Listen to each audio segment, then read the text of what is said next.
Good evening, everyone. I'm going to call the joint school committee meeting to order for the Concord Carlisle Regional School District, and I'll call the Concord School Committee to order. awesome. It is 6:01 p.m., so nice and prompt.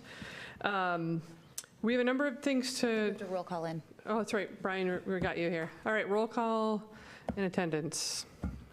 You're first tonight. Hercheck is here. Verano present. I'm forgetting. You. Rainey present for both. Rankin present for both. Viola present for the region. Watterson present for region. Great. DeRosa present. There you go. We might as well start off like that this year. It's a whole different Domingos. Okay, great. I knew that was coming. We have a number of things to cover tonight, but I am going to turn the start of this over to Dr. Hunter to cover some news. So sadly, 2 weeks ago almost, rising seventh grader Adrian Soto unexpectedly died of medical complications. Adrian was a real shining light. He'd only been in our schools for a few short months, but it really touched everyone around him.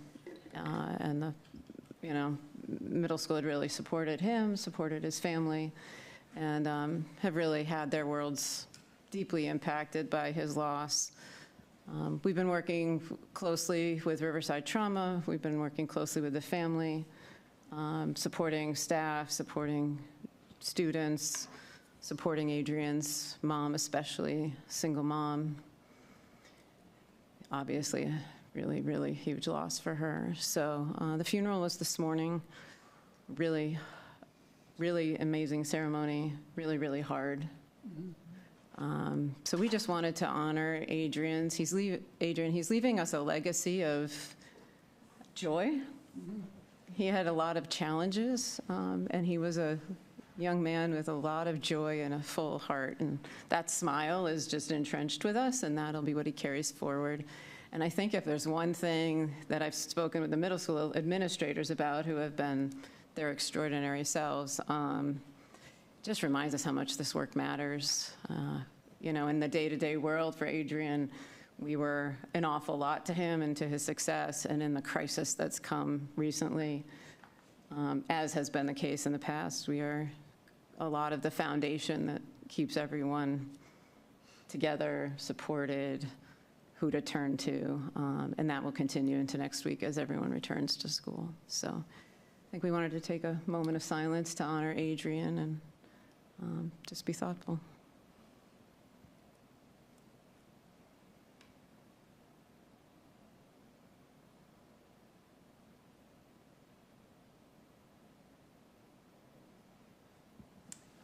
On behalf of the school committee and the Concord community, I want to extend my deepest condolences to Adrian and his family, especially his mother, Elizabeth. Adrian left us far too soon. There's no question about that.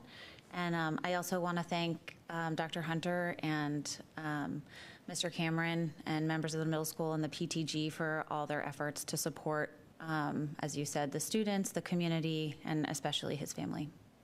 Thank you. Thank you. Thank you. Well, thank you. I think we appreciate everyone, like Carrie was mentioning.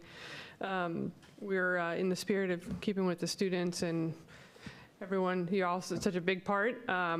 We have Azaria, Felicity. Is Maddie here?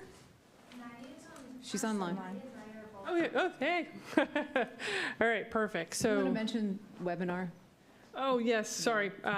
Felicity, you should come up. Come on up. I'm the only one here today because I'm here with them. Yeah, we're happy to see you. Happy to see you. So we're getting situated. For anyone joining online, you may notice we moved to a webinar versus the traditional meeting format as a measure around technical security. So we're still getting used to it, so bear with us. But yeah, at this point, I'll hand it over to the students to give an update. Thank you. Sorry, give me 1 second. I haven't been here in person before, so I just need to connect to the Wi-Fi. No problem. Cynthia, do you mind just helping her out with the microphone too, just to make sure we can hear her? Yeah. Is this good? No. Okay, thank you. Yeah.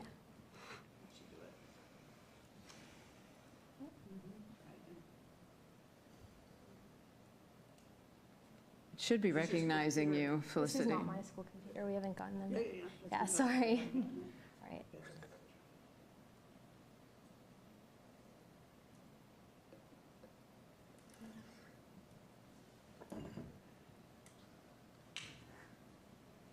Sorry, we're Maybe, having. well, Felicity gets that set up. Maddie, do you want to just introduce yourself quickly? We're, welcome to the school committee. We're excited to have you join us.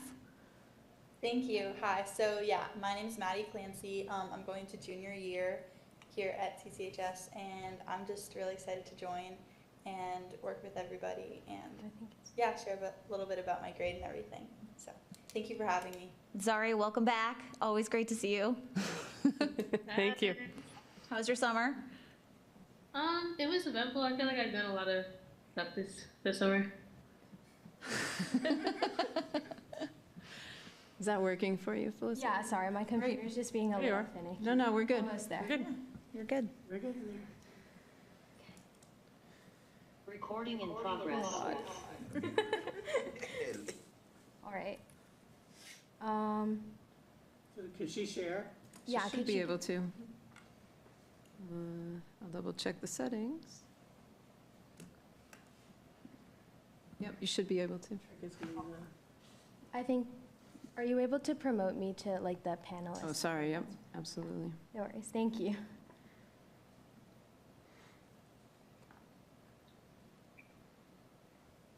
Okay, great.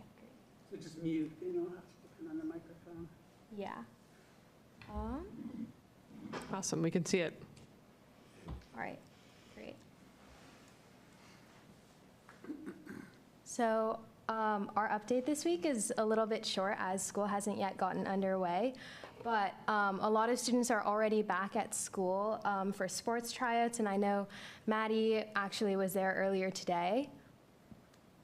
Yeah, I was there twice actually for field hockey. We did morning sessions, just playing a little bit, and then we did fitness testing, so a lot of sprinting this afternoon on Memorial. It was nice. I was so surprised by the weather. Usually it's like the hottest week of the year for some reason, which is really unfortunate, but it's been nice. So It's nice yeah, and cool and then- today. yeah, it was great. And then there's also all the other fall sports too, and I think cheerleading starting up next week maybe, but yeah. I know the week after school starts, auditions for the CCHS theater production, the fall production is being held, but there's still we don't know what the play is still, so it's a little like confusing, but at the same time, we're all really excited to put on the fall production this year. And as we kind of get back into the back to school mindset, our schedules have been out, and I know there's been a lot of like flurry with the usual, everyone's exchanging schedules, trying to see what classes they have with each other.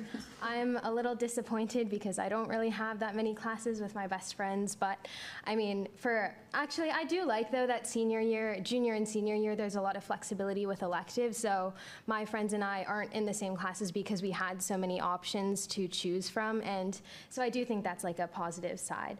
And also parking, I do not drive, so I'm not entirely sure what's going on there, but I do know that there is, I believe, a raffle for parking spots near Beatty, and Zaria and Maddie, I think, were talking about earlier that it seems like a pretty hyped up deal right now, so. We may have heard a little bit about that.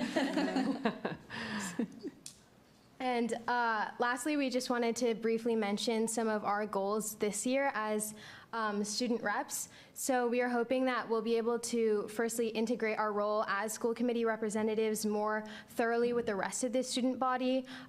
We still think that there's some amount of disconnect between the work that we're doing, kind of like presenting these weekly updates, and kind of the interests and concerns of the student body as a whole. So we're hoping to kind of potentially use things like forums or just like broader ways for student engagement and input overall. And Zaria, did you want to add? Oh, well, this year I'm going to be graduating, so I need to find a new Metco rep to replace me. That's one of my goals personally, but yeah. Yeah. Zaria and I are both seniors, actually. which is exciting and terrifying at the same time. And our second main goal this year, as I was just mentioning earlier, is to communicate more pressing student issues. We know that our updates in the past have been a lot about like events and fun celebrations that are happening. We're also hoping to bring some more student voice about like concerns, especially about kind of the district level discussions and decisions that school committee is making, to kind of have that more holistic and student input and student voice in these discussions, we hope. Yeah, that's all for today. Thank you. Thank you. Thank you all. It's so good to see all three of you. I know. Yeah, that's great. Update. Even school hasn't even started. Thank you. Awesome. Thank you for Maddie. showing up. We appreciate it. Thank you. Well, I Yes. did just go right back. Well, again, continuing with the excitement, we want to recognize the CCHS debate team. And before I have them come up so everyone can see them, if you haven't had a chance to read the Back to School edition in the Bridge, there was a really wonderful article written by Felicity about the debate team going to Iowa to compete in the nationals. So first of all, Felicity, wonderful article. You did a wonderful job, not only giving a recap, but raising up all of yourself and the teammates, which was great. And if I read it correctly, you talked about topics that range from North Korea to the Kardashians. Which is impressive, showing the breadth of knowledge. But I think if everyone's okay with it, I'd love to have you all come up so we can get a view, Anthony, of the trophy, as well as with Wilbur, Noah, and obviously Felicity as well. And Tim, you're here as well. Yes, Coach. So come on up. Want to get, Should we get some you guys want to bring your chairs? chairs up? I don't think we have enough. Yeah, can we, Yeah, Come on. Yeah. Yeah, everyone should come up. Yeah, there's plenty of room at the table. We will make room if there's not. including Lex, everybody come on up and we'll, Your big trophy, though.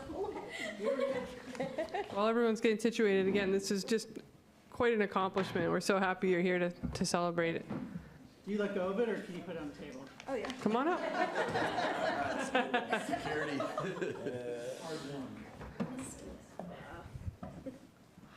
How did you get that home? Iowa. Myself. You did? I can see why. the reality of that was that the trophies were so large that we had to have them shipped home. Yeah.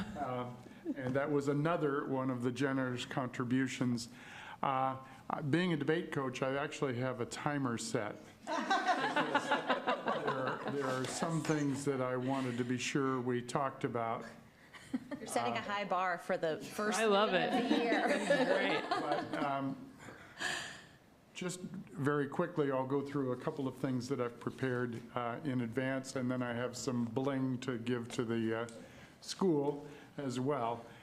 As you know, from June 15th to June 22nd, we had the privilege of qualifying 4 Concord Carlisle students and one of my students from Waring School, Micah Byron Smara. We all attended as the New England district team to the national tournament in Des Moines, Iowa, where it will also be held again next year. I came to debate coaching 54 years ago when I started a team in Manchester in 1971. After I taught 35 years at Manchester, retired with a full teacher pension, loved teaching so much I went to Waring School, where I work with Micah, did that for 20 years, officially retired on July 1st of this year. I got to Concord because my grandkids were just entering Concord Carlisle, and some parents said to me, "We'd like to have a coach. Do you know anyone who might want to do it?" And I said, "I do know such a person." And so my grandson, who is not here tonight, who is learning to surf at Pitzer College in Los Angeles, he couldn't be here tonight, nor could another one of our participants, Noah Arthur, because Noah had other things to do tonight. But we have had 4 years of amazing success, and the pinnacle of that success is the performance of Anthony. But even if Anthony had not gone to the tournament with us and hadn't won the national tournament, everyone in front of you and everyone who couldn't be here tonight won a medal or a recognition. and two of them, Anthony, obviously, and Noah Arthur, will be returning next year as an automatic qualifier, having gotten to ninth in the country. Wilbur also tied for ninth. Felicity was the top seed going into all of that. Micah was an automatic qualifier this year and has done very well in different events. So International Extemporaneous Speaking, which is what Anthony did, is an extremely challenging event. You are given a topic, you are given 30 minutes, you must speak without notes in a very intelligent way about a topic. Anthony spoke about whether North Korea was preparing for war, and Anthony answered that question. Dr. Hunter has the link to that. I believe she's already distributed it to you. It's buried in the news release, but if you don't find it, I'll send another one tomorrow. Make sure that you have it, because it is absolutely brilliant. There's never been a sophomore to win the national tournament. Wow. This is for people that study international affairs. The people that win these tournaments often then become advisors to presidents. Yeah. I've been coaching long enough that I know Austin Goolsbee, chief economic advisor for Barack Obama, was an extempore right here at Milton Academy. So I do know that these are powerful skills, and to do it as a sophomore is totally incredible. The entire group we had here did a fabulous job. I do want to say that this does not happen by chance.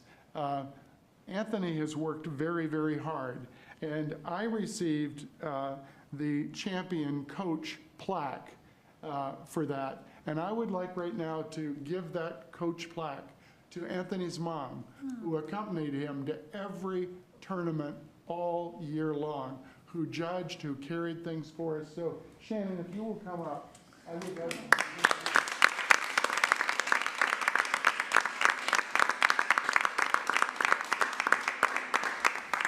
Because I would say that given the parent group that we have here at Concord Carlisle, you are benefiting from a free debate coach who knows what he's doing in terms of organizing, getting people to places. But if it were not for the parents supporting this activity, financially, Concord Carlisle did not pay a penny for airfare, for rental cars, for hotels, for meals. Concord treats us well, and we do have a budget that allows us to pay entry fees during the year. But the reality is the parents and the kids have come together beautifully to do all of this. So Noah Arthur was speaking in something called Big Questions Debate, did well enough to qualify for next year. Anthony in International Extemp. And the remaining students were in something we call World Schools Debate, which is really a parliamentary style debate form. Which is really terrific and does have things like the Kardashians, but also much more serious topics that they research ahead of time. I also don't want to be focusing just on the kids that we talked about. We have other members of our team. Thank you very much. And we have about 25 kids that are involved in the activity. I see that I'm going to run out of time, so I'm going to just mention a couple of other things. With our 20 students, we will continue to be meeting this year. I still have a grandchild who will be in the system. I couldn't imagine leaving these kids, even though I'm now retired. And I am not looking for a job. I do not want to be hired. However, I do want the Concord Carlisle school system, the high school, to start thinking about what can we do to find someone who can carry this on. Whether it's a former debater who's interested in doing it, we do need to make this continue, because I'm 77 this summer, and I won't be able to do this all the time, and I am starting to be in retirement. And after losing my wife 5 years ago, I have found someone, a former colleague for about 20 years, and we are now a couple, and I intend to do some travel with her as well. So I'm making a transition myself. I want to be honest about that, but I'm committed to Concord Carlisle. I'm committed to these wonderful people that I've been working with. They are amazing. So I do want us to think about the future. I also want to thank the Concord Carlisle school system for hosting our New England District Tournament last year. Dr. Hunter was there and observed a little bit. See, that's me. Sorry. Okay, I get a little overtime. Dr. Hunter was there and did see what extemporaneous speaking looks like. We showcased Concord Carlisle High School, which is an amazing facility with 60 rooms, with an auditorium to bar none, with a beautiful cafeteria space, with cooperation from people that I really admire, like both your principals, Leanne Donnelly, Martha Hammer, Ned Roos. These are people who lined up to find ways they could help us, and it was really terrific. So I'm hoping that we will have leadership in the future. I did bring some bling, meaning the books that we got when we appeared there. I'm going to give them to Dr. Hunter. We've got for each of the people I just mentioned from the high school, maybe they could get one of these banners for next year. The school also receives the 2024 School of Honor in Speech, which is something that I'll also give to Dr. Hunter to put somewhere.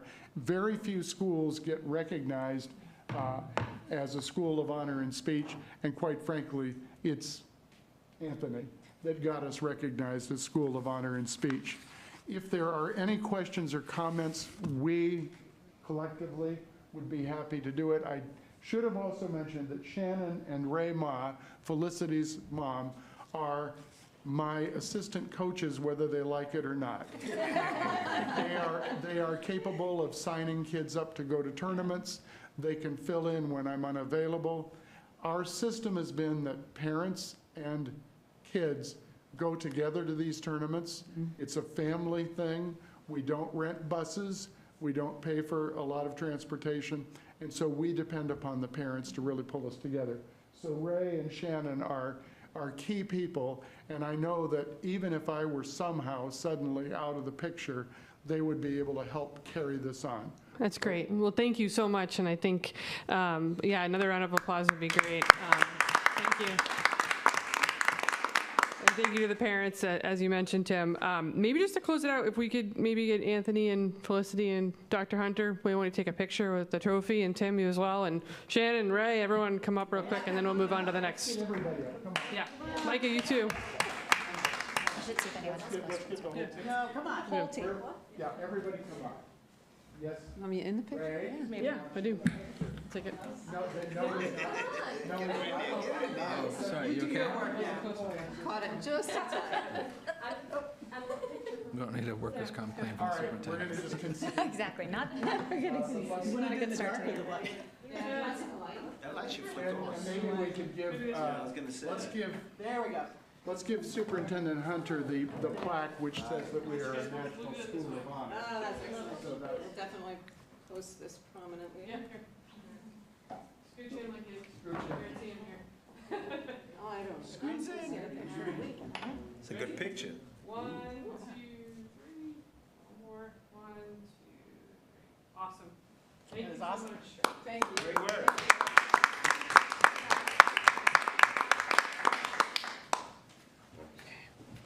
You want me to take that? Yeah, I'll- Yeah, we'll bring all of it to the high school. Yes, thank you so All much. right. You Excited. can do that. Awesome. Yes. Congratulations again. That was awesome. Thank you. Thank you very much. All right, this is great. All right, we're going to move on to public comment. As a reminder, we have about 20 minutes for this.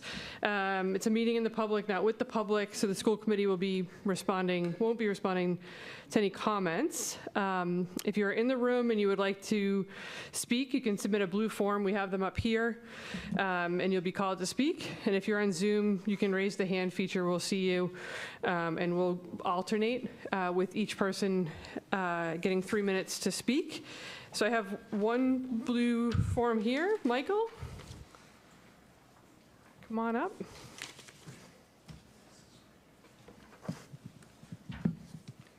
Michael Williams, 1284 Sudbury Road. Welcome to the beginning of this 24-25 school year to all.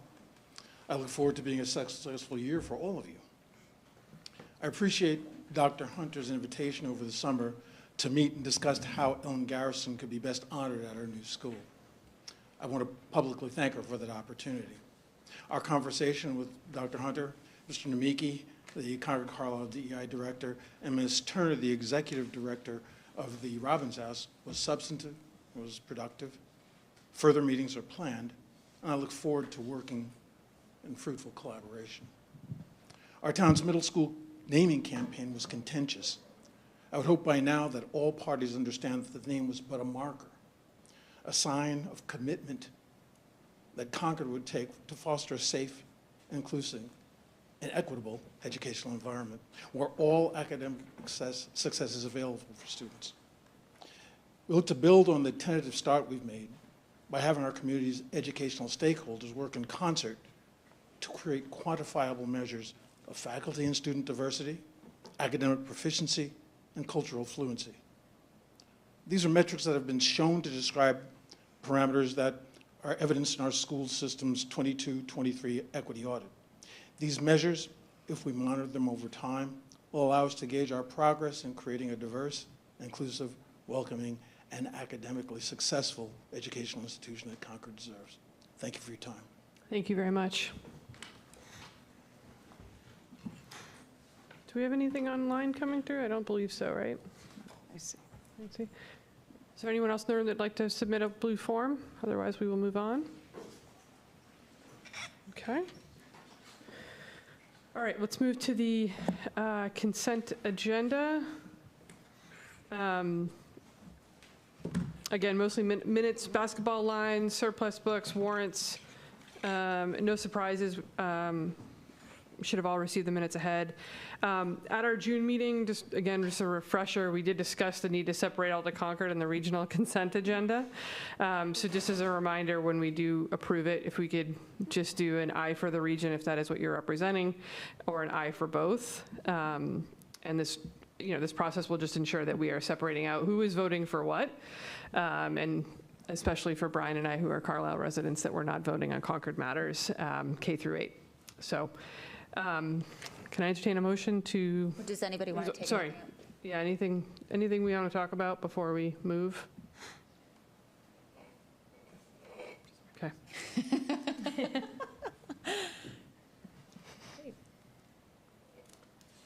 I move that we accept the consent agenda as written in the agenda. Second. So moved.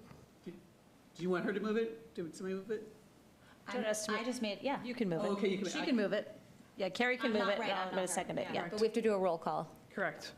So roll call would start with you. Herchak, yes for the region? For both? Morano, aye for both. Right. Rainey, aye for both. Rankin, aye for both. Viola, aye for the region. Watterson, aye for the region. Great. Okay, moving along. This is good. Correspondence. So from the region, I don't think we need to spend too much time on it. We did get a question on parking. We've responded to it, and it's taken care of. CPS, do you want to cover what came through? Yeah, CPS, we got 6 messages. Again, this is since our June meeting, so this is over a period of time. We got 3 emails about the Ellen Garrison building at Concord Middle School, one from the DEI Commission, one from Michael Williams, and one from a constituent who wanted to share a story. We also received an invitation to participate in a conversation about race and culture. We received an email from a constituent inquiring if it's possible for children from other towns to attend Concord schools. And then we received a question about direct pay Inflation Reduction Act credits. That's about it. A little heavier on the CPS side then, in terms of flow of conversation, so. Okay, so moving forward, we have updates, and we do have a lot of that. Obviously, the summer has been busy. So Dr. Hunter, why don't you start with your update? Great. It is, 'tis the season, right? So we are, really starting to ramp up for next week. Highlights of the last couple of weeks and next week in terms of scheduling. I met yesterday and then this afternoon with the administrative team, all 22 of us. It's the only time in the year when we can all get together with the assistant principals in the room, and both METCO directors, and we did spoiler alert, I do have an interim Metco director in place that we're about to announce to the community. So that was brand new news yesterday. And she was in a meeting today, so that was great. So there's a really unique opportunity for us once a year to really do a big picture view of the world and then also do the logistics we need to do. We were off-site yesterday, which is always refreshing and really peels us back from the work that needs to get done in the buildings. And it's just been a really positive start to the year over the last 2 days. In terms of other things that are coming up, tomorrow morning we will welcome the new teachers to the district. I don't have the count handy, but we have less than we've had in the past, probably about half, 20-something new people starting with us across K-12. We're excited to welcome them tomorrow morning formally. I hired the last person this afternoon at 3:30. So it evolves, it rolls all the way from, March and April right on till school starts. We're going to onboard them both in terms of the schools, the community. They get in the bus and go around town. They do a lot of logistics with us, software, and then they spend time back in the buildings. And Shelley's going to both run and be a new participant, so welcome Shelley to the school committee meetings. Teacher bias training on Fridays for support staff through a Metco grant. This year we were able to offer the second annual bias training for all support staff who want to participate. It's bus drivers, it's cafeteria, it's tutors. We opened the invitation wide. The grant allows us to pay them hourly, which is excellent. Ideas will be here to run 4 different threads of bias training, and I think Andrew said this morning we have about 75 people signed up, so that'll be at the high school on Friday morning. Obviously, teachers are back on Monday, so we'll kick open the year with our convocation all together. Again, that's the only time annually that all of us are in the same place. I know Julie and Carrie are going to come and welcome the staff. You're all invited at 8 a.m. at the high school, and the union presidents also speak. Kids are back Wednesday. Those who haven't already been doing sports or athletics or whatever's already started up at the high school. As such, everything is rolling out to the parent community and the kids regularly here at this point. Schedules are out, placements are out. Tomorrow, bus routes are out. That's always a big milestone for us, that's the real message school starting. And then we'll be ready to roll next Wednesday. So we're really excited to have everyone return. The energy's really, really positive as I've gotten to see people and start to feel the buildings come alive, which is always a really fun sense we get at the end of the summer. And then obviously the kids are the culmination. So more to come as we, I think we meet again second or 3rd of September, so we'll be able to share on how that all went. But right now things are flowing really smoothly and we're ready to go. Yeah. Great. It's an exciting time of year. It is. I think we didn't even say welcome back. We just kind of dove right in. Got right into because I don't want to end summer yet. Yeah. Does it make sense for me to go through the committee assignments before you give a review from last? Yeah, I think that does. Okay. So I think from a chair perspective, we would like to kind of have a chance to go through the committee assignments. There's obviously a number of organizations, not only in Concord, but Concord Carlisle. And at the last meeting in June, we had agreed to who was going to be the liaison to which organization in town. We have them all set up. This is certainly not a checks and balances to call you out here. It's more just a reminder. So I think just for the community to know, adult and community education, the representative is me. For the Carlisle Finance Committee, as well as the Select Board, it will be Brian, and then I will back him up.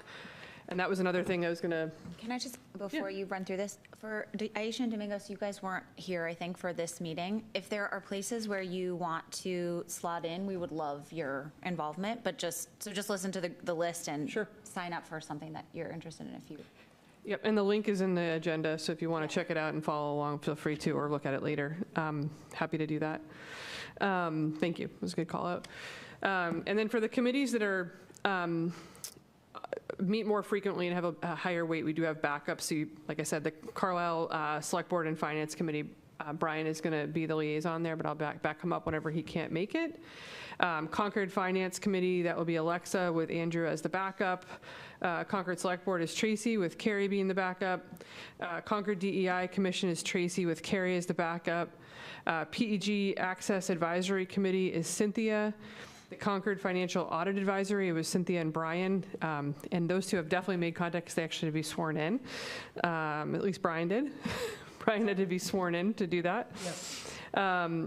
Special Education Parent Advisory Council, also known as CPAC, is me with Alexa as my backup. CMS Building Committee, Alexa and Andrew. Calendar Committee, there is no shortage of people who raise their hand for that. Carrie is the person with the backup being myself and Brian. Sustainability Roundtable is Cynthia. Thoreau Playground Committee is Carrie. And I think that covers just about everything. So anyway, now that we've gone through that, we wanted to just give a reminder, but also have a conversation maybe later. But just as a reminder what it means to be a liaison. So the biggest piece is we want to ensure that we have a connection with the different groups in town and make sure that it's not just an automatic process where you're going and then nobody hears about it. So if you can look at the committee assignments, make contact before the school year starts, that would be great. It's definitely a best practice. And then I know it's hard, but I know Carrie and I would really love to hear back from you, even if it's 3 bullet points from your phone at the end of the meeting to say, hey, these are 3 takeaways that I had. And then that way what we can do is aggregate the feedback before these meetings and we can really do a robust readout so that the community knows what's happening. And also there is so much happening. The school is such a big part of the community that we want to hear about it and want to see how it incorporates. So that would just be our ask. Did I miss anything? No, I think that sounds good. Okay, perfect. Do you want to? Keep monitoring agendas. Yeah.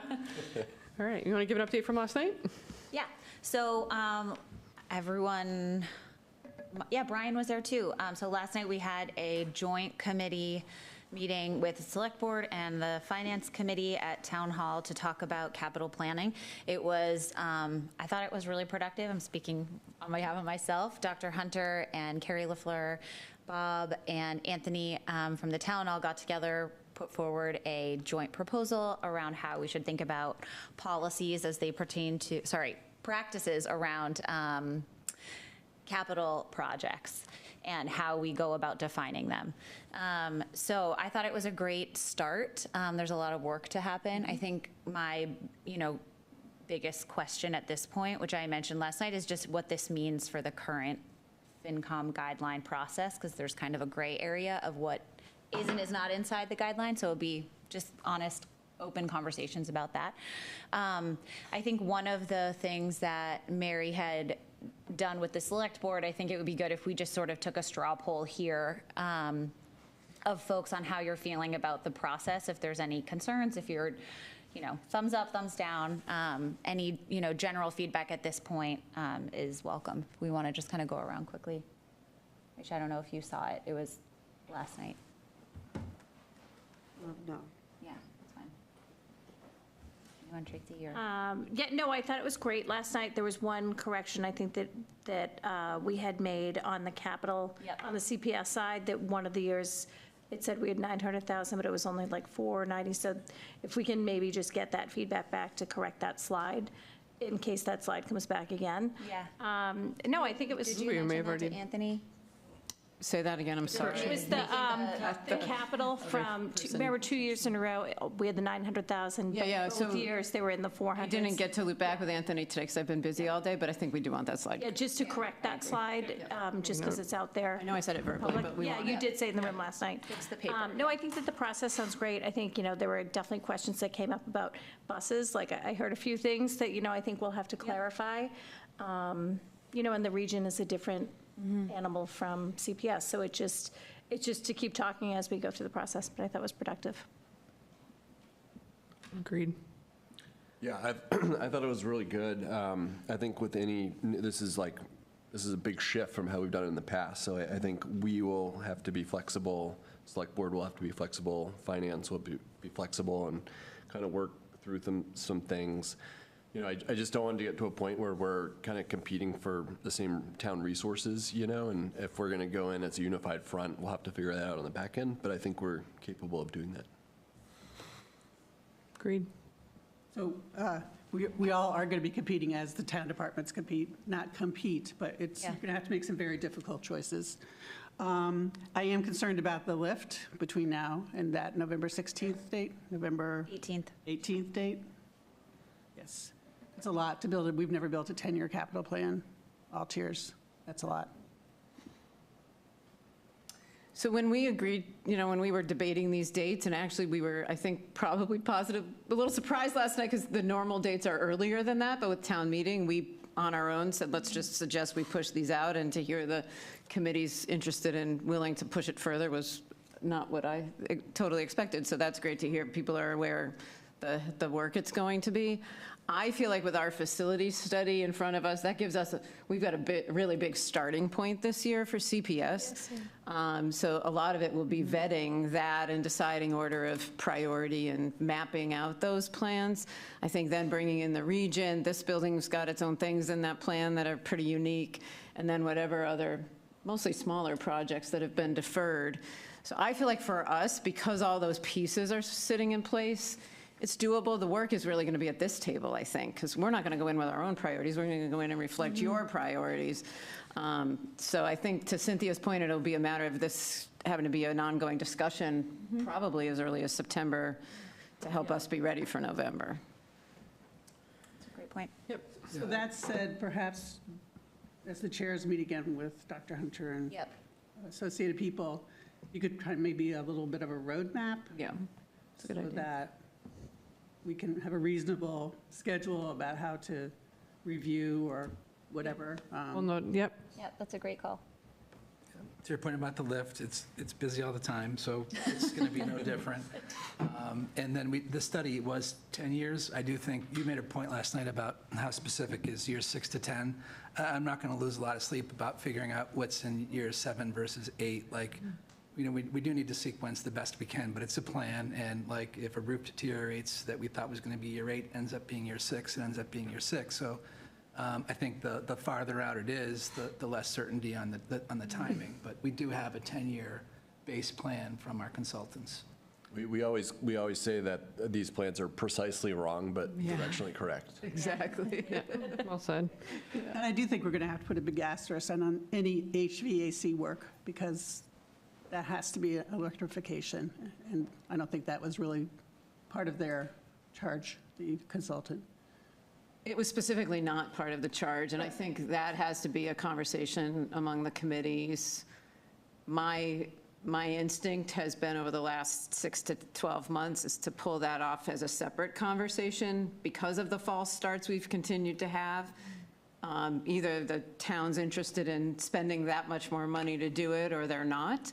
So we can propose the lifetime of certain pieces of the buildings, but I don't know about accelerated replacements and things like that. I don't feel like we've had enough of that conversation with the town committees as to their level of interest and desire. I guess my own personal take is there's a lot of opinions that don't all sync up quite yet. In terms of the level of interest for the additional spending. So I certainly appreciate your point.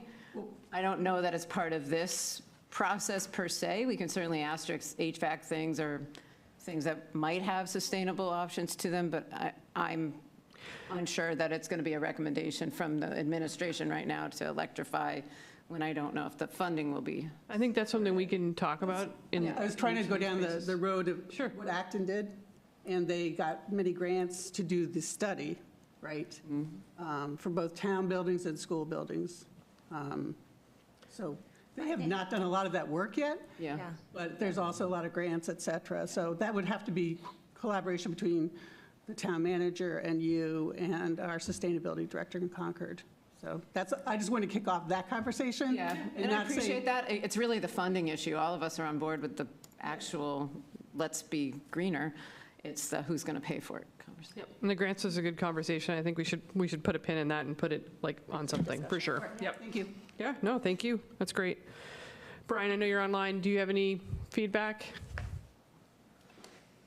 I don't think anything more than what's already been said. I thought it was a good conversation. Always good to have, multiple boards talking, speaking together. Of course, I love anything that's, taking procedures and operationalizing them. So, yeah, now it's just, November will come up quickly. So, Yep. Doing the work in between.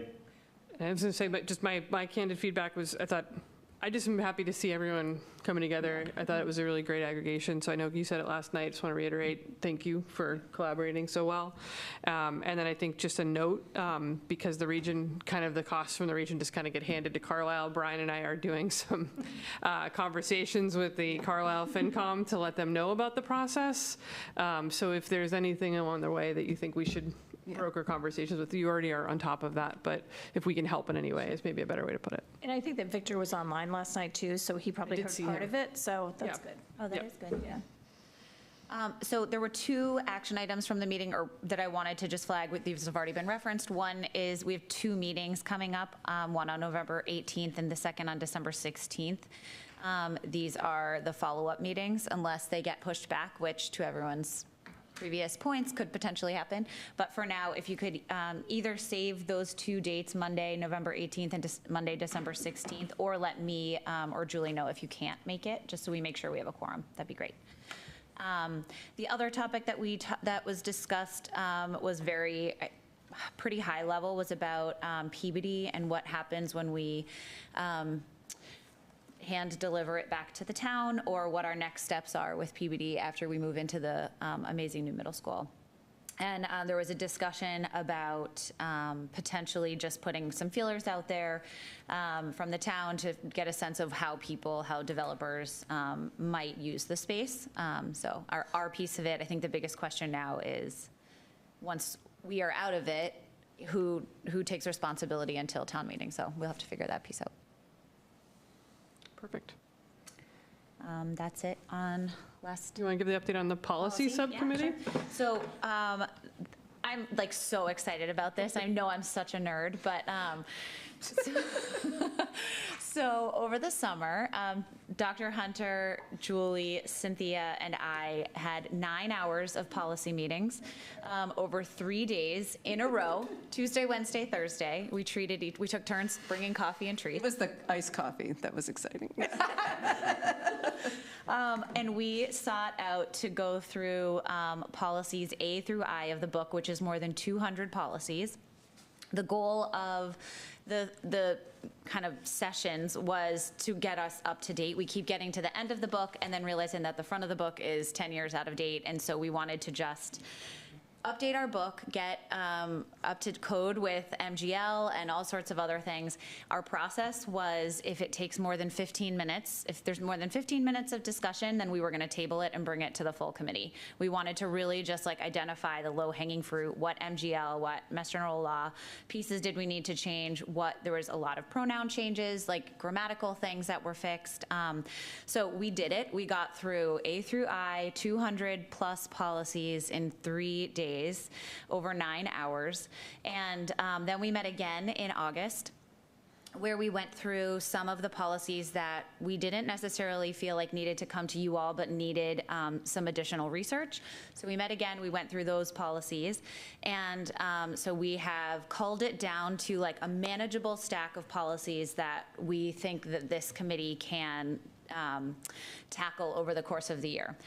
So Julie's going to go over that process in the discussion section, but that is our update on what happened over the summer. And huge thank you to the group, because I thought it felt so good because it was just so productive, but I'm really happy that not everyone had to be there. Thank you for doing that. Oh, and also, sorry, a quick thank you to Alicia Mallon from MASC, who came on the first day and really helped steer us in the right direction and helped us hit the ground running so that we could reach our goal, which we did. That's great. And Erin for printing everything out. And Erin, oh my gosh, Erin. Yeah. And now for editing drafts of the Continued thank you to Erin. Yes, I will share that. Yeah. Okay, so that's great. moving into discussions. I have one more, sorry. Oh, you do? Sorry, FinCom. So FinCom also met last night, and they had a robust conversation about the guidelines and what data they were going to request of both the town and the schools. And they followed that up with their guideline letter, which was sent today. And I've glanced at it, but not fully digested it, circulated it to you all, and we will discuss it at a later meeting. Just so you know, it's out. And there was one other thing that came up regarding the schools about the regional substance use prevention program, that you're part of that panel with Lisa Kosky. So they were just starting that discussion last night, but they, I can't remember her first name that was presenting it. I wanna say Melanie? Melanie. Okay. And she said, well, Dr. Hunter and Lisa Kosky are on the panel, so, Yeah. so that was clear. So that was the only other thing that came up regarding the schools. Great, thank you. And then I think Cynthia wanted to. Right, so the Financial Audit Advisory Committee met. Brian and I were both there. They reviewed the FY23 audit of the town of Concord.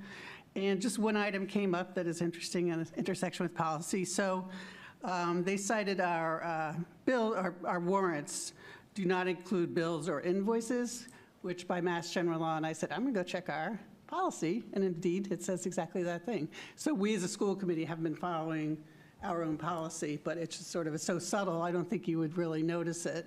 Mr. Ansaldi said that most towns, school committees do provide invoices in their warrants, so, all I could do is report the auditor's finding. We are making that adjustment as we speak. Okay, great. So we need invoices added to the warrants. Only for the town? The finding is that the town of Concord town accountant should be having the finding is that the town of Concord's town accountant office should be receiving copies of the invoices. Okay. We do our own review here. Sure. The first batch we sent him had 326 pages of backup, so there's probably obviously some type of sampling he'll have to do. But what we are providing to school committee, I don't think is atypical, and if there's questions and people wanted to see an invoice, that's something we could do. So I just wanted to clarify. Thank you. It's great. And the only other thing that came up is Munis, which the town has, I guess, recently implemented. And I think the schools are cutting over to Munis, or that's in process, or something like that. It wasn't really clear. I can clarify on that, too. They are consulting with us on how they construct their chart of accounts, so if we were to consider it in the future, it would be something that would be a possibility if they construct it in a way that it could be just shut off it completely as a possibility. So I've shared my concern about how much work that would be. I'm certainly open to talking about how the chart of accounts is constructed, and we'll see where we are. I think they have a lot of work to do to get themselves up and running the next couple of years. Okay, thank you. Thank you, Cynthia. Okay, moving to discussions. We have a few topics under this theme, but we're really excited to have Shelley Chin here, and we're going to have you go over your entry plan. So the floor is yours. Great, thank you. So thank you for having me. I drafted this in July, and it really is, the idea for me is inquiry in the sense of just using these questions to guide my thinking and collect as much in-person data, meaning getting to know the schools intimately, being in classrooms, meeting the educators, seeing the programming across the entire district. So it leads with what's our vision, how is that implemented in our classrooms across our schools, what is the evidence towards that beyond just the data benchmarks of beyond MCAS and other assessments, but what does it look like in terms of our assessments, our students' writing, whatever it might be. And then how are we thinking about advancing that and where do we need to move forward in thinking about this district strategic plan. Then it's curriculum and assessment, and then thinking about that related to tiered interventions and how we support all of our students to meet high level, rigor and success. So what does that look like for different profiles of students and the diversity across our students? And we've been doing a lot of conversation even in just the last 2 days about professional learning and thinking about restructuring, but taking a path of learning from what's best from previous years, moving that forward, but also taking a path of thinking about the next several years. And then, of course, equity is centered throughout all this, and so we do have to think about our students of color, our students who have not experienced success in the past. And so it's a lot of being in the classroom. I've already used a good amount of July, just trying to do document review, and that will continue to be, I'll be more familiar with it, right? I'll see it live and see where might those gaps be. And again, I'm really trying to participate as much as I can. So my schedule is starting to get more booked, but try to be in classrooms as much as I can. And then the idea is that it's listening and learning and observing. It is not about any dramatic changes or insights yet until I've really got a better understanding and, you know, the deep conversations you need to have with individuals in schools. Great. Any questions? Yeah, if I could just, Shelley's been here since July 1st, and it feels like it's already been longer. It's just been a powerful summer. She's certainly done the most, she's been really effective with her document reviews. We go to talk, and she knows what she's talking about and asking me really thoughtful questions. So it's been a really productive summer, I think. I think probably time to get out with all the people that we serve, and I think she's excited for that. But it's got a really good start to it and a really good feel, really great response from the administrative team. I think many of you were at bargaining tables where we did hear there was a pent-up need for some more teacher voice, so Shelley's really heard that, and really giving us a chance to sort of step back, which I think feels really good. And beyond all of that, she's writing all of the grants. She's taking on a DESE review that we got picked up for, and a whole bunch of other stuff that she's also hitting the ground running with. So we're excited Shelley's here, and it's been a great summer, and just looking forward to having her really launch out into the buildings and get to know staff and be with kids. Yeah, it's been really productive already, and everybody has just been so welcoming and inviting. So you've got a really great team, and as Dr. Hunter has said, just really high functioning, and it's now about really just improving and considering what does that mean to deepen it, right? Like, how do we strengthen our processes and our structures, and where do we see those outcomes? Great. I have one question. Sure.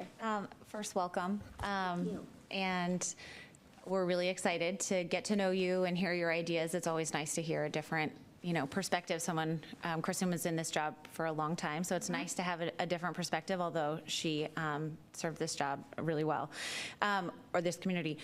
My question is, this is obviously like your first year in any new job is tricky and challenging. I'd love to hear, is there any way that we as a committee can support you, can help set you up for success, or back you up in any way? How can we be supportive of you? No, I mean, I think anything that you hear from the community and anything that I might not be, everything is new to me. So any information, whether you think it's teaching and learning related, it really does. All touch points, it's like everything touches the purpose of school and education, right, which is teaching and learning. Even though, for example, I'm not as acclimated or needing to know, say, bus schedules and so those things, but they're all, they all demonstrate something about our schools and the value we have on our students. So I think any tips, information, experiences that you know of, hear of, that you think would be useful for me, I think is really important, because we really want to respond, again, like we said, to teacher voices, family voices, community, and students, so.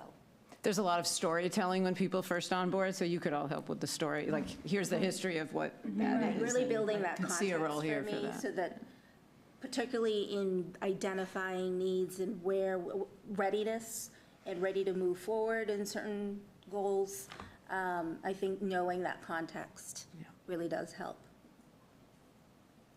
Thank you. Happy to hear. Just one comment. So I really like that you said, I'm looking forward to getting to classrooms and really seeing what's happening in our schools, because I think that's really probably the biggest piece of to know kind of what we're offering, what we're doing. We have excellent teachers here, as I'm sure you'll observe. The leadership team is really second to none. So the fact that you're joining this really high-functioning leadership team it's really going to be great to have you here and just be on the ground with students and teachers. So thanks for that. Yeah, I'm excited to be in the classrooms. Yeah.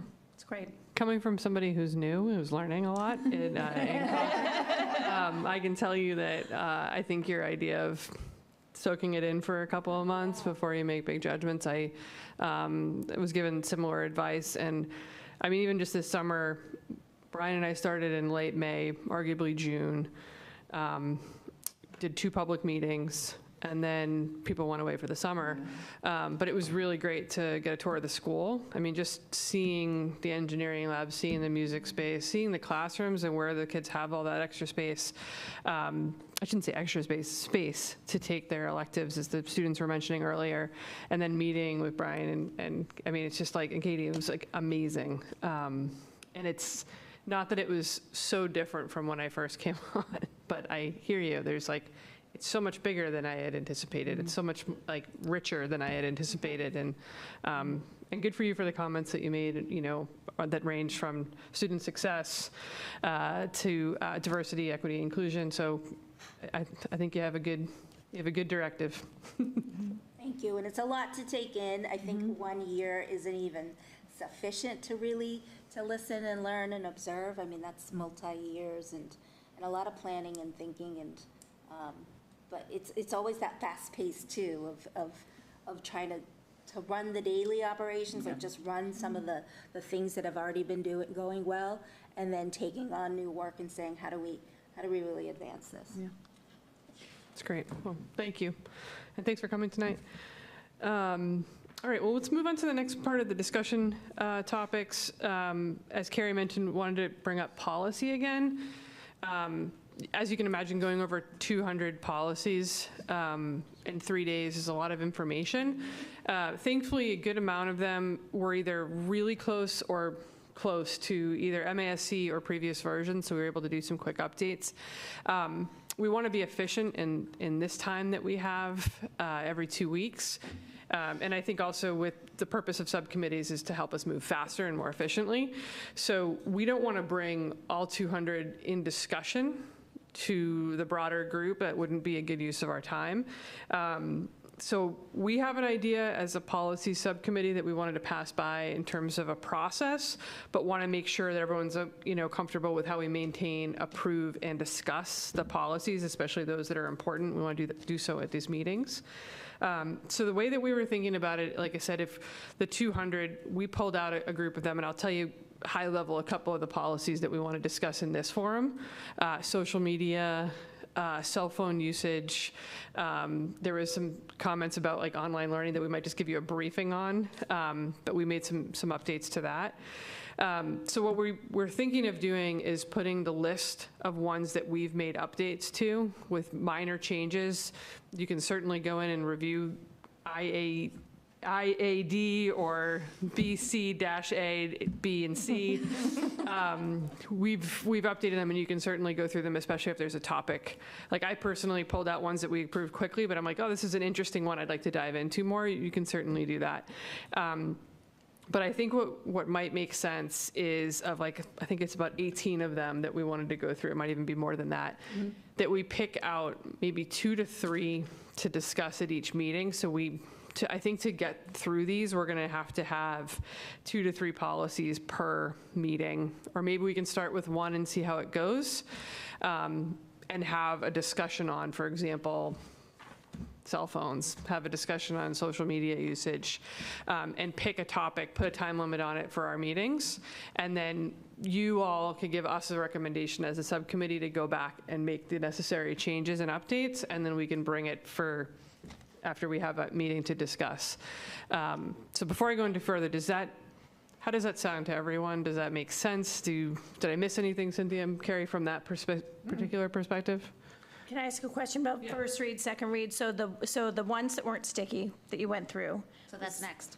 Okay, all right, so I won't ask that question yet. So No, you're go just ahead. talking sticky ones. So let's take the first read. I think that's a good point. So what we're saying is, like I mentioned, we'll hyperlink and make a list, or make a list of all the ones that we, first read, good, we're all set. We think these are the slight updates we made. You'll see them in the changes. We're not going to give you a narrative for each one, But yeah, like for example, like some of them don't know, like didn't reference that there is districts Yeah. in Concord. We have districts. Literally an S. So just adding an S, that was a lot of them. Some of them, like Carrie mentioned earlier, pronoun changes. Some of them were just the Mass General Law changed, and so we simply adopted it, or MASC changed, so we adopted it. So for these ones, we had talked about putting them in the consent agenda. Correct, thank you. Okay. Yes, I was, yes, aggregating them into, we would put that list and would go into the consent agenda, we would agree to it. And it would remove the ones that we want to talk about, but those listed ones would be in the consent agenda. Thank you for the formal naming. With your recommendation, like, it would be the policy subcommittee recommendation, the first read is in the consent agenda. Correct, And the second read would be the next week in consent agenda. correct. Sorry, the formal language is always still tricking me up here, but That's yes, thank you. And we would send out our notes from the meeting, so that if you were like, what is changing about ADF/2, you could go and see exactly what is being changed Okay. in our notes, and you could pull anything from the consent agenda that you want. If your curiosity is there, Right. go for it. Not really. So, yeah, so that would be there, because we really want us to use, like, again, just the brain power and efficient time use of, like, having about the richer conversations that we need to talk about. So anyway, so the first read, to your point, consent agenda, does that sound reasonable? Anyone have any comments or questions about that? We're good? Okay. And then for the ones that need a second read as a group, the thinking is, again, just like we do with the 48 hours prior, we would send out the information, we would send those policies ahead of time, and that you're prepared to discuss them at the meeting. And we can, like I said, save like 10, 15 minutes, whatever the timing is for those topics, and then come out of that 10 to 15 minute time frame for discussion with recommendations. And then as a policy subcommittee meeting, when we meet again, we would take that feedback, make the updates, and then either make a recommendation or come back with more questions, hopefully the former, not the latter. And so again, we can start with just one on September 3rd. That's our next meeting. We can pick one. We could start with something pretty gnarly, or we might take one of the ones that's a little bit easier just to gauge time. But in the interest of time, there's some of them that, like, we couldn't believe, like MASC did not have an update to social media policies since 2016. So we couldn't even adopt theirs to get even close. We need to really probably do it on our own. We even asked MASC if they had an update, and they didn't. So that's going to be on us to work with Dr. Hunter on, which would make sense for the schools. And then, like I said, cell phones, other ones, there's just a number of policies that are in there that we need to cover as a group. So we'll make a recommendation between Cynthia, myself, and Carrie and Dr. Hunter for which one we pull out for the 3rd, just to test the process. And I think from now until November 18th, probably each meeting, if I'm hearing everyone right, we'll have something on the budget.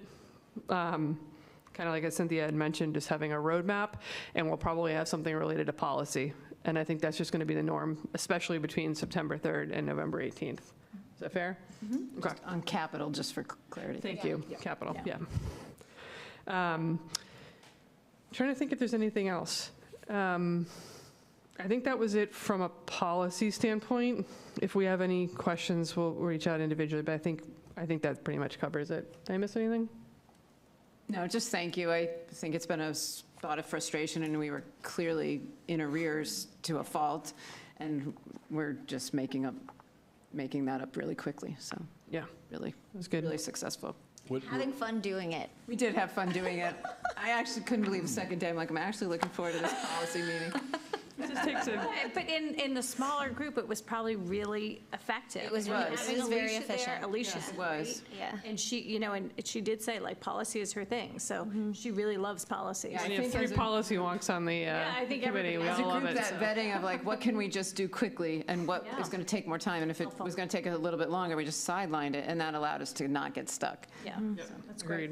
Agreed. Thank you. I feel horrible for asking this, but you did A through I. What's the plan for J through? We just did them last year. Those are the ones we're actually up Those to are date on. already updated. Got yeah. it, okay. So we're Yeah, clean thanks for a lot, while. Andrew. We're in good shape. There was a moment, MASC has updated policies related to the Title IX Yes. law that just changed. And I mean, literally, we were out of date already within about a day, and we're going to slow those down because there's a lot of homework to do too, but I'm like, it just never stops, right? So, but to get the baseline back is huge. Yep. I thought there was a reversal of some type a couple of days ago. Oh, Title IX? I think I saw something up, like, Oh, yeah. I haven't read it yet, but I haven't heard anything from MASC. Their updates are out of date. Well, it's a hold. Okay. So I think, I was like, oh, good time we didn't invest a lot of time in that. yeah. Yeah, and if you have concerns or even have questions, just don't hesitate to ask us. We're obviously happy to talk about it. Okay, moving on to FY24 CCRSD budget transfers. Yeah, Bob? so we have that as a discussion and a vote, so we'll do the discussion first? Yeah. Okay. Be great. Let me share my screen.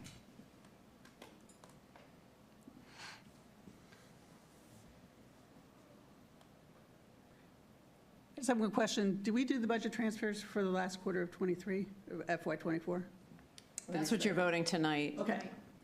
And just while he's pulling that up, end of year is still something they're actively working on. We're pretty close with the region. We have to reconcile with the town for CPS, which takes longer. So that's underway as well. So I think the hope is we'll have end of year in another meeting or two. And then won't be too long before FY25, first quarter's due to you, so. Okay. Fun. Yeah, Bob's been running 3 budgets most of the summer. Before, pretty soon, when we start the next budget cycle. The goal is always to wrap one up before you start the 4th. So, okay, so for folks that this is new to, I just wanted to orient people to the way the information is presented. I'm going to scroll this down the screen a bit, and you can see the way the information is reported in which categories. The way we report our information is aligned with the Department of Elementary and Secondary Education's Chart of Accounts. It's how they look at things and how we do our end-of-year reporting to them. It also is how we can benchmark ourselves against other districts. And it's also the way the school committee approves our budget. So I've included as a reference, when you see this report in the future, you're going to see at the bottom what is included in each of these categories. So that'll always be there. If you're wondering, where does transportation, for example, line up? So with that, I'm going to jump back up to the top. And as Dr. Hunter mentioned, this is a preliminary report. I don't anticipate many changes to the region. We've done a lot of work to get to the point where we're nearly closed. Things like adjustments to use up some grant funds. We can still book entries. So these aren't the final numbers. We'll come back with final numbers. Auditors' best practices are to have school committees review and approve these on a quarterly basis. So that's what we do. And again, these are preliminary. The final numbers do need to be approved. So what we have here is where we landed on the budget. You can see that as of the end of the year, let me just move my Zoom thing, which is in the way of my numbers. Right now, we're projecting a balance of under 100,000. I mean, that's intentional. We do try to make sure we're utilizing our funds. Some of that was not too difficult. We had some things that we'll talk through here. What I typically try to explain here is what's in the adjustment column, because what you approved initially is in the first column, the original budget, and then the adjusted budget is the third column of figures. And so typically when I'm explaining what's changed, I think that's the information that's relevant to you. You've already approved the budget. So kind of walking down that, I focused on kind of the items with larger variances. Within instructional leadership, that's the 2000 code. That's really all of our teaching and learning activities and support functions like tutors. We are under budget there for the year by $623,000. 375 that is salaries. 86 of that salary piece is short and long-term subs. $107,000 is tutors. As some student needs have changed, we've not backfilled some positions, and actually, if you might recall, during the FY25 budget development, we did cut 4 tutor positions. So some of that was accelerated during last year. We've had a hard time filling the DEIB intern position, so that was an unspent budgeted role. And then the reading specialist, because they were because they were under budget, we were able to charge more of their salaries to ESSER 3. We also had a special education teacher that was not backfilled. A person in the special education role filled in as department chair for the year, and we were able to, in consulting with the principals, we determined we didn't need to backfill that role for that year. And there are some additional replacement hire savings that we realized. In the non-salary lines, they're $248,000 under budget in teaching and learning. That includes kind of building administration costs within the principal's purview, $33,000 in professional development, $59,000 in instructional software, and $102,000 in instructional materials. In the $3,000 function, the other school services were over budget, and it's pretty much all driven by transportation, well, almost all. $106,000 is for special ed transportation. We ran into some situations where we had routes that we needed to fill that case transportation could not support. We also have homeless transportation, which we receive reimbursement on the back end. So during the year, we don't budget for it. And at the end of the year, we will receive a reimbursement for most or all of it. Athletics, the school committee, with our, we presented this, we hired an assistant trainer during the year, and we also had some additional rentals. Some of our sports teams did well. We needed to rent more ice time, for example. So athletics overall is $86,000, and more than half of that's coming from the trainer position. And then campus security services is $41,000. And a lot of that was for safety initiatives. You might recall the blue light phones we put in place, expanded Wi-Fi, and then we needed to replace some cameras and networking related to those cameras as well.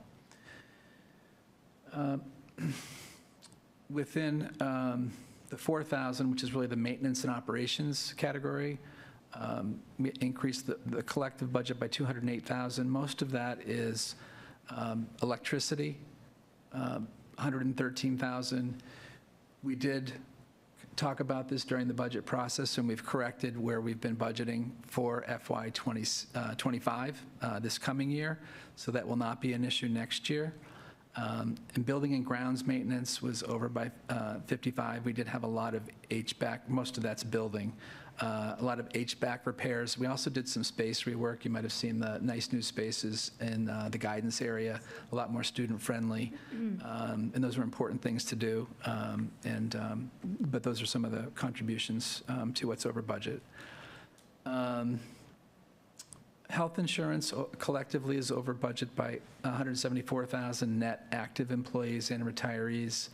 Workers' comp is up 50 and liability insurance is up 40. We've seen a trend in our insurance prices increasing. We do have some good news on workers' comp for, we just kind of moved into a different classification. Our rating, knock on wood, for 2 years of no incidents, we have a better experience rating, and so our workers' comp will come back to more in line with what we budgeted for next year. And then the last one, which is a little bit misleading, is programs with other districts, which is mostly out-of-district tuitions.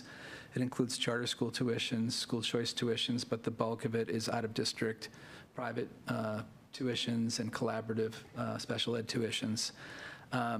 So in this area, you'll see a negative adjustment of $87,000, but the true picture is that we had 3 to 4 placements more than we budgeted for. And so our out-of-district expenses in total were more than we budgeted, but we had more offsets. We filed for extraordinary circuit breaker relief. When you have kind of growth that's beyond the norm, you can get additional money from the state, and our special education department did a great job in identifying that and filing that.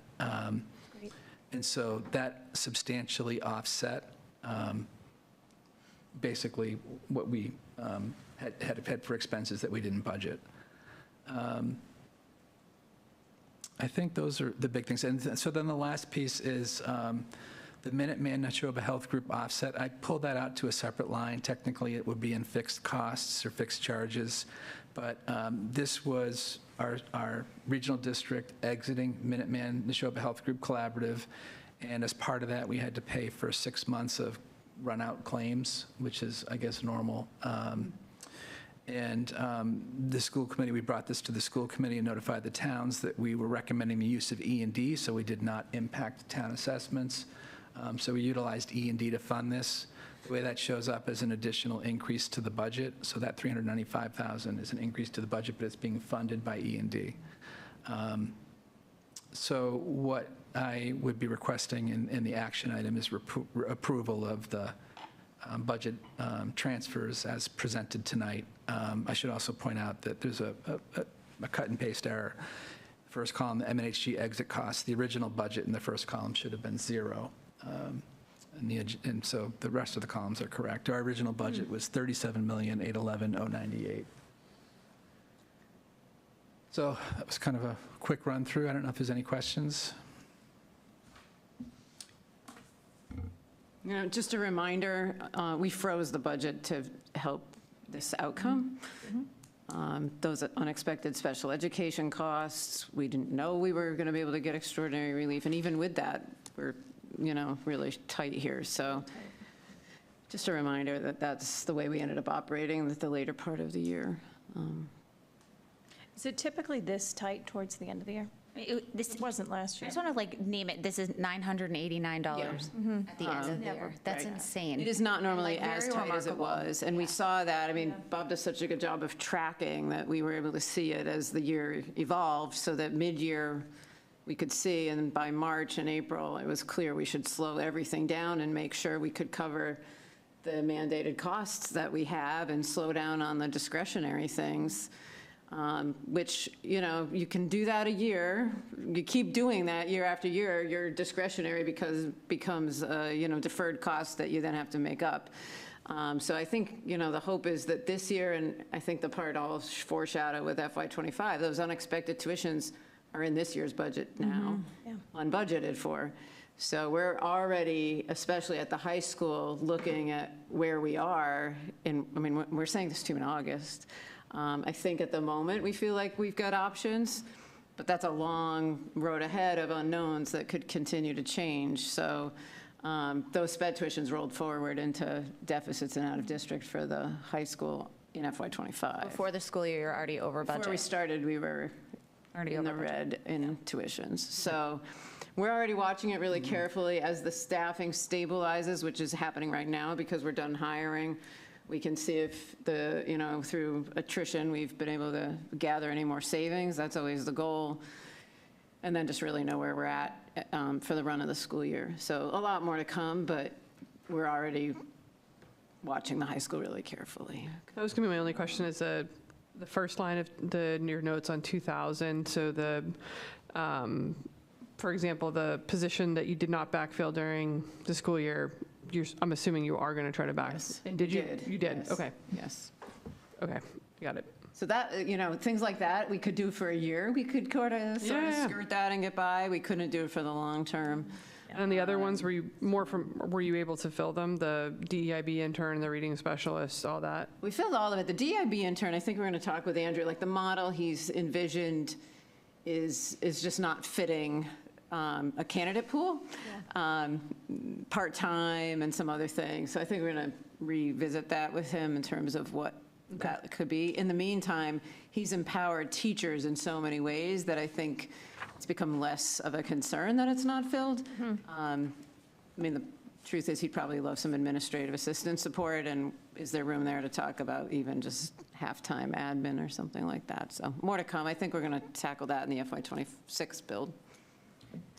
And the reading specialist is actually there. It's just that we had 2 people in the role. One of them was similar roles, and because one was under budget, we were able to relieve. We had extra money to cover part of the other position. Okay. Well, thank you. Any other questions? I have one. Oh, go ahead, Cynthia. I was just wondering about the encumbrances for instructional leadership. Is that normal to have it 1.8? So what we would typically do is we would close out salaries and accrue them, and they would shift, those dollars will shift to the expenditure column. But we haven't closed out yet. So pretty much a lot of that 1.8 million, a lot of the 2.3 million in total is for salary encumbrances that there's a process at the end of the year where we'll post those wages, and they'll shift from that column to the column before it. Okay. I mean, I think the part where you can really see us running really tight and making, those adjusted lines are much bigger than normal. We're much closer to budget usually, and we purposely aren't because we had such deficits to cover. So that's the evidence of the shifting that happened as the year went on. Well, we appreciate all the work you did to make that happen. And I think to Carrie's point, I mean, coming in at $989, like $989 is pretty remarkable, so thank you. Remarkable. I have just one question. On the 3,000 line, were any of the sped transportation, specifically the homeless transportation, were any of those reimbursable, and is that somehow shown in here? Special ed transportation, when we request funding for circuit breaker relief. Yeah, no, but specific to the shelter. Specific to the shelter, we have not yet received, so the spending that we did this year will be reimbursed in May of 2026. Oh, okay. It's 18 months? It's a following fiscal year. Well, it's technically 13 months. But last year we got it earlier. And that's not going to happen That's again. not the norm. That's not the norm. 18 months we have to front it, all of it. Wow, that's a lot. Okay. The good news, we're kind of getting a flow going now that we're into year 2 plus. Yeah. Or Okay. 2-ish. We have we have some options on how we budget the region we can talk about during the budget that a little bit less flexibility in the town of Concord, so we'll bring that up again in the budget process. It is all reimbursable. It's timing. Yeah. It has to be so hard to manage with all these grants and reimbursements, like. Yes. Municipal government.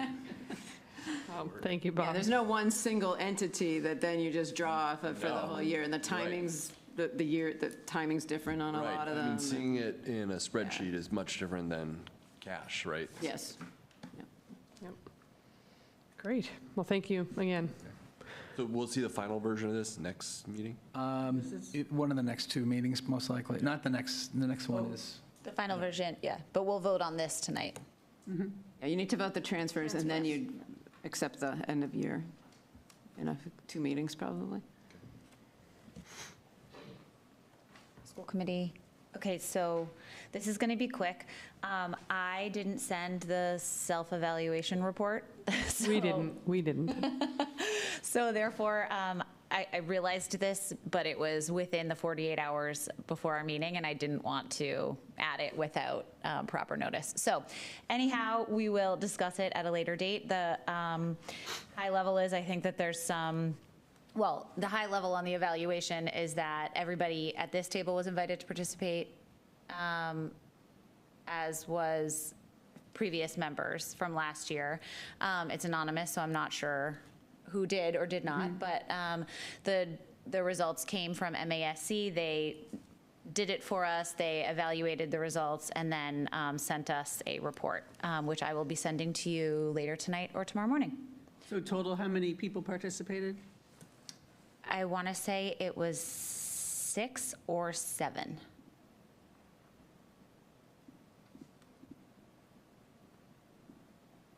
I think it was 6. Julie and Brian were invited to participate, yes? Or They were invited, they wanted had to no context. Yeah, I get it. So, because I did reach out to Carrie Court and Sharon. Gotcha. Thank you. That's all I need to know. Great. All right, so another one we'll add on September 3rd to cover. Okay, moving along. So we had put out in the agenda the protocols and practices. I think a couple reasons we did this as a line item to specifically call out is we have a new committee, I know as of hypothetically May, but really fully functioning now. And we just wanted to take the time to review the protocols and practices as a group. You had an opportunity to look at them ahead of time if you had any concerns. I think specifically on protocols, I just want to take the time to just review a couple of them because I don't anticipate people having feedback on this. I just want to serve as a reminder. It's welcome. They have it. It is welcome. Of course it is. Of course it is. I just don't anticipate these ones because they're more of the structure of who we are as a school committee. But just as a reminder, our primary responsibility is to represent and advocate for the needs and interest of all students in the district. And I think I've gotten to know all of you. I think everyone shows up with that in mind, but I think it's just good for us to be intentional in saying that, because it is a little bit unique. I know when I've run and I've met people, they're like, we have to think of all residents. And of course we do. Of course we do. But I think having the lens that we have is really important, and it's a good reminder to do so. So I just wanted to say that out loud. The second one is, it is the responsibility of the school committee to set a positive tone for the entire district and make every effort to promote a positive image for the school system. Even if we see faults, I think the biggest piece is for us to be part of the solution. And so one of the asks that I've made to you individually, I'll say it publicly though, is it is okay for us to disagree. I would just say that if you have a suggestion on how to improve, bring a suggestion. Don't just say I don't like this. Just bring it forward and let's talk about it, because I think there is no shortage of smart people around this table. And I think if we work together, we can solve a lot of big problems. So I think we all feel that. And Brian, you're part of the table. I'm including you in that. Very big table. And I think just the last one, there's tons of these I could keep on reading. I just wanted to read these first few because I don't think we get a chance to say this publicly, and I think it's important to do so. But the school committee will agree upon up to 4 annual SMART goals that help solve an identified challenge or issue, or to address an opportunity for enhanced student achievement. At least once a quarter, the school committee will assess collective progress. And again, I think just keeping a mind on progress, improvement, student success, these are really important themes for us to just think about.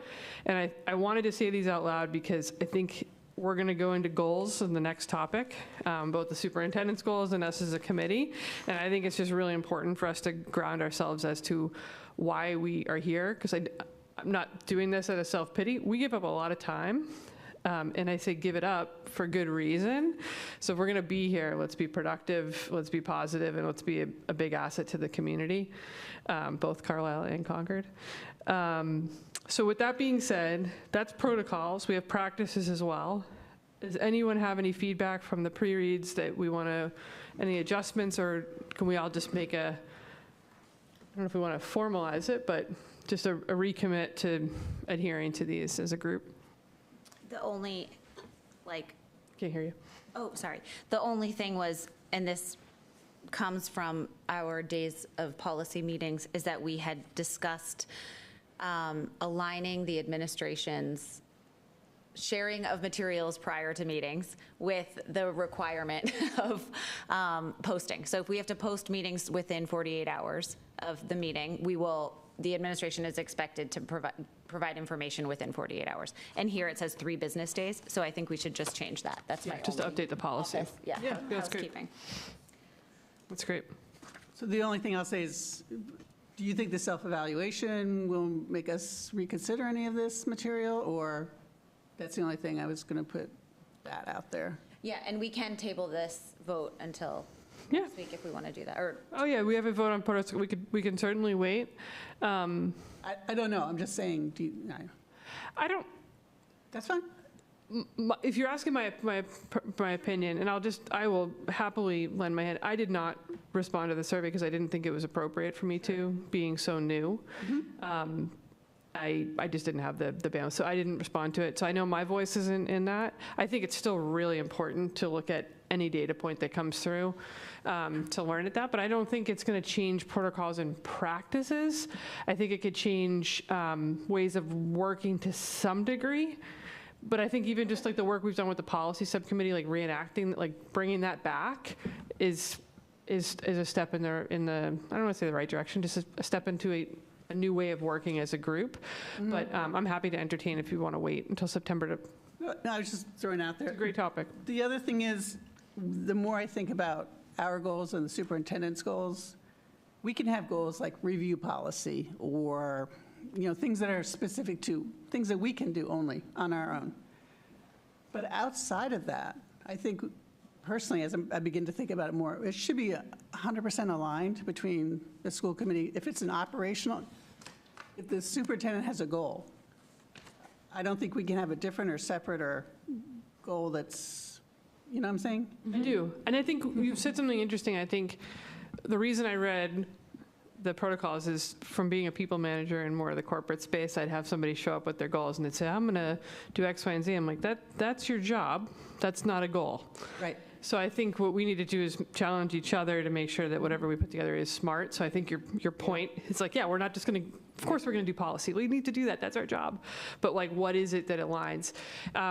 So I think whenever we can have alignment, I'm sure I want to hear from others. I think I'm on board with that.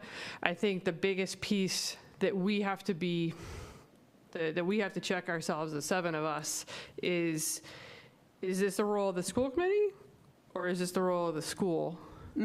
And what do we do to support? And then what is our actual goal? But I agree with you on the alignment. That would be my only caveat.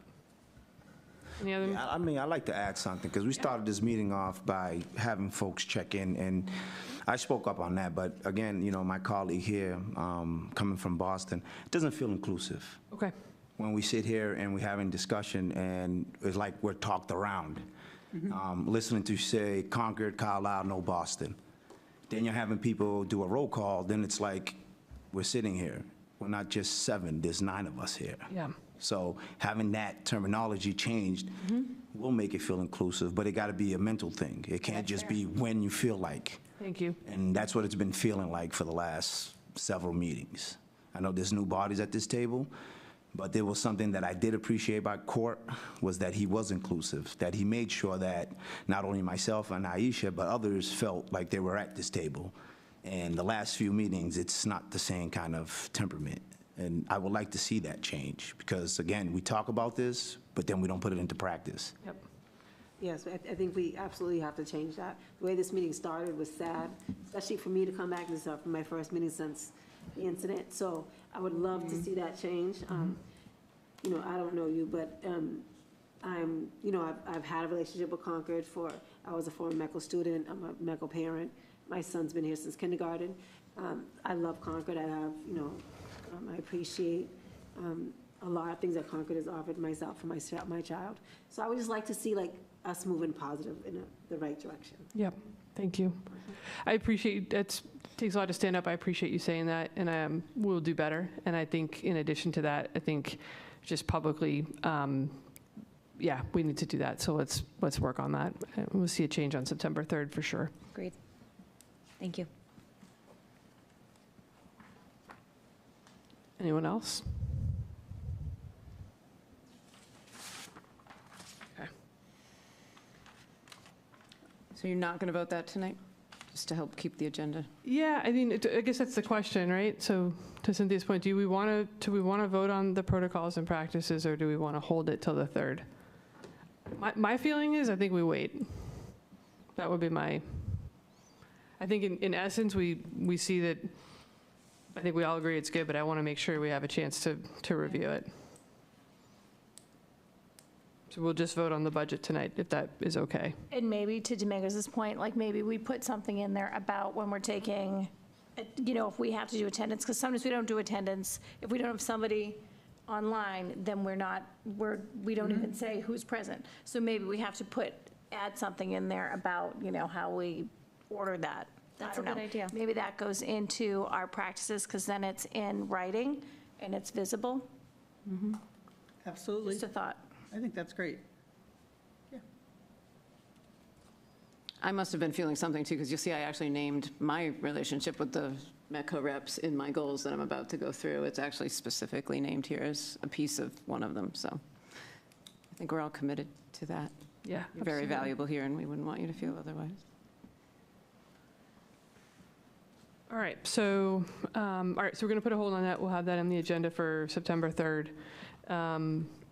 And I think let's move into your goals, and then we can have a discussion on everything. Great. And I'll just echo Cynthia's point. I think the more synced up we are, the better. Those have been the years that it feels much more fluid, and just the energy all goes in the same place. So I'll just support that, you know, that effort. I'm going to do this at a high level. You've had the document attached, but many of them are continuations of last year, which actually felt really good in doing that reflection process, because they're based on the strategic plan, which is where you're in year 2 of 5, and they're meant to, you just said syncing up with me. I have that same sentiment of needing to be sure that the school improvement plans and the administrator goals, all the way to the teacher goals, have some correlation at our level within the buildings. So I think a lot of that felt validating, but I think I'll just highlight some of the work that we're planning on doing this year. Again, I don't think any of it's going to surprise you because you've had school improvement plans already and some of the strategic plan efforts. And I think much of what you just said, much of my role is to support other people. So all my goals are referenced with who is collaborating with me on them because there's no work really I can do alone, and that's not how I lead, nor do I think it would be effective. So just naming that seems really important. So in the teaching and learning category, really working with Shelley on this needs assessment that I'm really excited for. I think the step back after a decade is going to be really important and valuable about where we're going to be going. We have some smaller things to look at more imminently, software being what kind of tool is it for us. You've heard a lot about the database that we created to warehouse all the student data. It's uploaded and current, and all of the kids and all of the data we have is in there, and now we actually have to start using it. So getting that rolled out to the staff, really understanding what the tool can give us, how we not get lost in the data, but what it's telling us and what we need to do differently and where our areas of growth are. We have some certain tools themselves that you'll hear this, I think, during the budget process. We have too much software still, just to say. COVID, we started here, we're now here, I still think we can get here and just eliminate redundancies. We've had some of those early conversations already, even this week. PD is an absolute priority for all of us in really meeting teachers with the needs that they have to reflect the work that we're doing. Early literacy, and now literacy even into the intermediate grades at the elementary schools jumps off the page. The middle school has a lot of pedagogy and instructional efforts for the new building that we want to work on, inclusion, team, all of that. The high school's really honing in on some core content areas. Math and ELA are our top priorities, and making sure our curriculum and scope and sequence is really intact and that all teachers are on board with it and aware of it and teaching to it. So that common experiences are also available. And then we mentioned the culture part of making sure teachers are heard. In terms of equity and equal opportunity, this is really meant to be the academic portion of that work.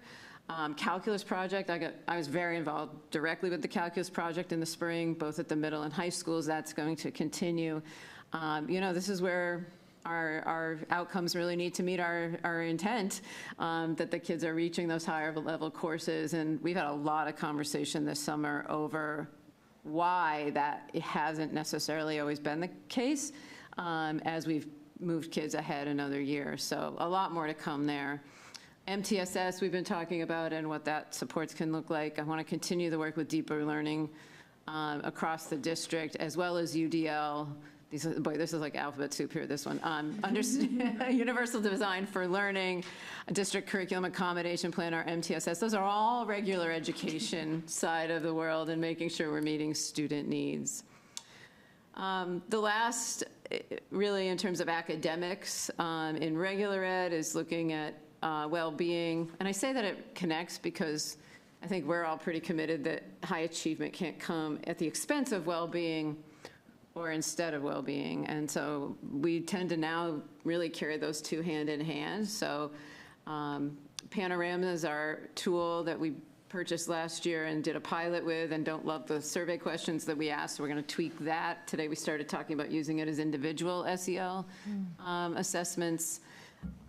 Fifth, the elementary schools, just to quickly reference the CPS side, we have responsive classroom exclusively out and almost thoroughly implemented, but the SEL curriculum itself, which was Fly 5, we've had issues with, and probably going to do a reset there.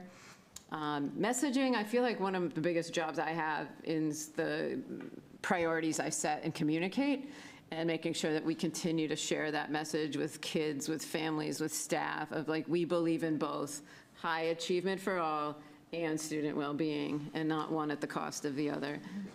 And then finally, you haven't seen these yet, we got the YR Youth Risk Behavior Survey data in right right after school closed. So we haven't really had a chance to look at them yet. We're certainly going to bring them to all of you and see what that biannual checkpoint is showing us at middle and high school.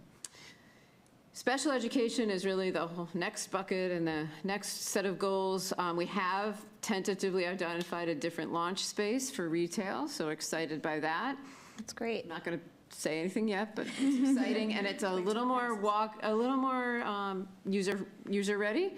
So kind of like walk in and get going and not have to do all these renovations and everything. A smaller square footage, smaller rent. It actually feels better, so maybe everything's meant to happen for a reason.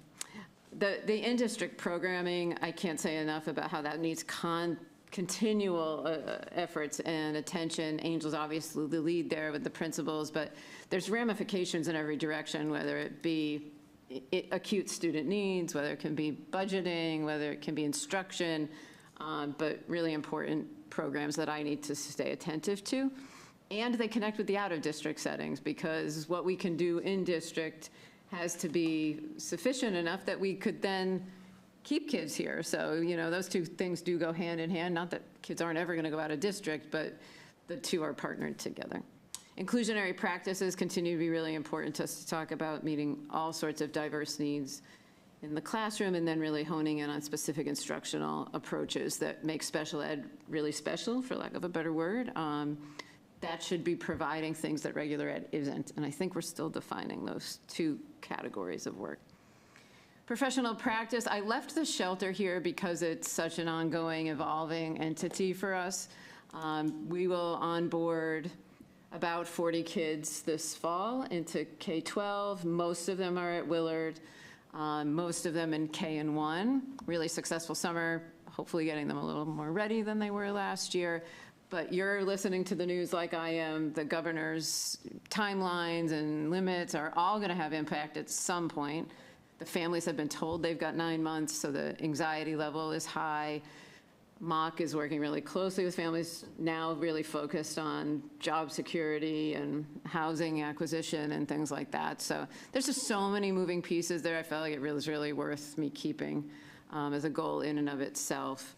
And I am now connected statewide and sort of hearing what other districts are doing. Desi's very attentive to this. I have to say nothing but positives there, and making sure I hear what that is. The only DEIB goal I wrote itself is what's here, but that doesn't mean it's not ubiquitous to everything, and it's just really important we keep saying that. We have specific goals, but it is also the filter and lens we are now putting on all of the work and being intentional about that. I just referenced the strategic plan that Andrew's has built. It's so robust and deep, and there's updates we could go in at every level to do that. I don't think that's tonight's task, but certainly soon we will want to do that. I continue to serve on the state level committees with the Superintendent's Association and DESI. And then I did write 2 specific METCO goals here, really focusing in on support to the leadership, parent communication, connections at METCO Inc., the PTG meetings. We've had a couple successful ones. Domingos has been there the last few months with another one. It got bumped this week because of whatever else we had going on with tragedy, but it'll be rescheduled soon. And then I did name really wanting to really look at the roles you have. We're 2 years in. What does my role with you both look like? And there's the committee as a whole. And so it feels really important. And then I did name one. We have, transitions going on. I'll just leave it at that. Transitions going on in the leadership, both CPS and CCHS now. So just really wanting to be supportive to them, because I think, I know we're not meeting exactly all of what the families are needing from us, and I'm being really direct and connected to those efforts. At METCO. At METCO, yes. In terms of finance and operations, I think these are similar to what they were, with a lot more focus on collaboration and support connections with the town. To really, I think last night was a good start for sure, and trying to collaborate with them in terms of capital and operating budgets and all things fiscal, so that I don't want to be where we have been the last 2 years. I'm just going to say it like that. The all the way to town meeting thing is exhausting on all of us, divisive. It's not good. And I know I'm a piece of that solution, and so that's the intention going in, is that we're collaborating and not duking it out to the last bitter moment, because Absolutely. we're all tired, and it's Yeah, not it's not a good solving use of anything. anybody's energy. It's not. So, Correct. The rest, I think there are names, some of the work you're going to be doing, so I don't need to go through all that. And then last but not least, a brand-new Concord Middle School. I am really in that right now, and I expect that's going to stay the same for the next 6 months. It's crunch time, folks. Wow, is it crunch time? So we're meeting, not just our regular meeting, we've been also meeting almost weekly on schedule and working with the general contractor on where the levers are to push and pull. And it looks like we're on track for February with potential little bits of things still to tweak. So there's an update coming to the building committee in a couple weeks of what that might look like. But this is now everything from the building itself to the moving arrangements and all the work that has to get done there, purging and getting out of the 2 schools. Justin, I can't say enough, he spent his summer planning how this would be a smooth flow from what he has to open the year to the new school at the end. And I think, boy, that team worked really hard. It's going to pay off later, though, because I think it's going to be seamless. He's got a schedule that's going to flow that way. They built maps with room numbers in both settings. You know, I mean, he's really way ahead of it. So, That's awesome. And now their focus is really going to be on the student-centered part, where we're talking about the team model and the inclusionary parts and a reset of culture, because you're putting 2 schools together that have never been together. And I'm just really excited about what's going to come. I'm going to just, because Mike's still here, just say we had a really positive meeting earlier in the summer, another one scheduled, I think, later this week. Justin's shared with me that there's some organic Ellen Garrison ways to talk and look at honoring her within the building, coming from the teachers. Like, I think there's just going to be something really special happening there. And I'm in full agreement with Mike. Let's look at it as a way to heal. And, you know, we're going to honor the opening of that building in multiple ways. The ribbon cutting might be like literally the 24th of February at 7 a.m. before the kids show up at 8. So we talked about a dedication to honor the Ellen, you know, focus, but also, you know, the ribbon cutting and some other ways to really honor all the hard work of so many community members in a community that put forward its biggest project ever. And so I think there's going to be multiple tiers of celebration and just so much positive. So I want to invite you all to tour soon. So I'm going to get some dates out because you haven't either been in at all or been in a while. And I love any reason I can bring to get in there. So we'll try to do that in the next couple of weeks. But it really is an exciting year to see this all finally happen. So, yeah. Great. So thank you. Thanks for the airtime to kind of talk through that. Yeah, that's great. That's great. one of the most important things we do is hear from you and your goals. I honestly mean that because. Well, thanks. You know, otherwise, what is the point? Yeah. So, you know. Thank you. So I think that's not too much time. It's. Yeah, thanks. I love that we've pulled it back to August, where I've had the summer to really do it thoughtfully. And other years, it was a little later in the school year, and I waited too long to do it. And now, you know, August is a great think space, and I feel much better about what I'm bringing you. And so, Dr. Hunter, why does it feel like September already? I don't know, right? Yeah, I know. It is about It's to not. be. Yeah. Agreed. Before we go into any ideas for us, any comments, questions, feedback for Dr. Hunter? So there's a lot here. And I was going to say there's one big SMART goal, and no offense to the region this year, is moving into that building. And it's a huge task. Yeah. You know, it sounds like Justin is really organized. But it's not like, we'll get 80% there, we'll get 75% there. Like, there's no options in terms of that SMART goal. It's just 100%. So with that said, though, I don't know if you could, not tonight, because I don't know if we're going to finish these tonight, could you pick out 5 things from here that are measurable, that are most important to you? Yeah, absolutely. And These all I seem meant the to say same, that because but they're not smart yet, right? I know that. And I do want to pick some data points to bring you. I kind of thought we'd sit with the data. We've got fresh data coming in right now, so that's one reason I held off is as MCAS comes to us, we're going to want to include that. But I also thought it would be helpful to listen to what you're all prioritizing, and then we'll definitely quantify some of these for sure. Because they're not all the same. They're not all equal. Correct. Some are different. Yes. I'm not saying they're not important, all of them. They're obviously all very important, but where would you Absolutely. spend happy to do that. your calories?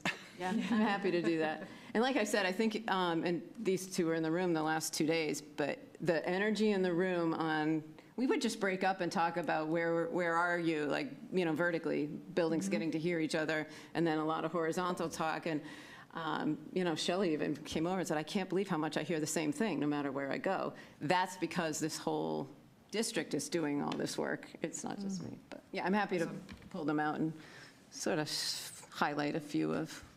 And one more thing I'll say is this issue, this is unprecedented, right? Yes. Communicating to the community on a number of fronts. Yeah. I would like to hear, we haven't had Andrew with us for quite some time, so, there's some things in here that I just would like to have a discussion about in his report.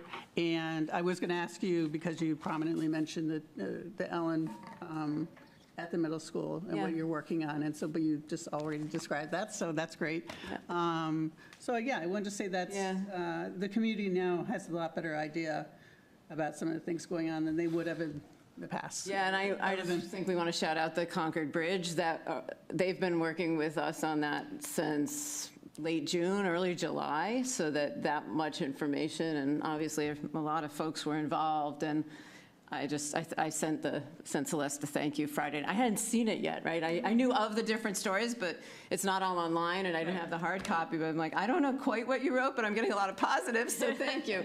But to see it yesterday, it's amazing, and really a really powerful community tool. So I really appreciate all the time. They put a lot of time in with a lot of our people. So You get them delivered though, right? yes, it just delayed. You weren't there. I wasn't here, right? I was at home on Saturday and Sunday. So. It's really hard to find coming from somebody who does not get it delivered to their house. No, it's a secret. It's hard to find. Yeah. The library is I got the last copy, but I went 2 times, I couldn't find any. I went Saltbox. 3 times. Saltbox, that's Yeah, it wasn't open Sunday and Monday. I know. So speaking of, the next thing they're working with me on is to come into the middle school and tour behind the scenes Friday to get some photos of the construction. Cool. That's awesome. Oh, that's great. Yeah, there's a real synergy going on right now that I'm excited. That's great. Can I ask one quick question about the shelter? So you said you're going to onboard 40 new students? No, there's about 10 or 12 new kindergartners. Okay. Most of them are returning to us, so that's the good news. What we don't know is, we've got 1 or 2 families that have found housing this summer, so those rooms will probably have new students for us. That's kind of some of our angst is we've had a lot of these kids for a year. So we're maintaining the same kids we've had going into this school year, which is great. Predominantly so. Okay. And then the kindergartners went to our preschool?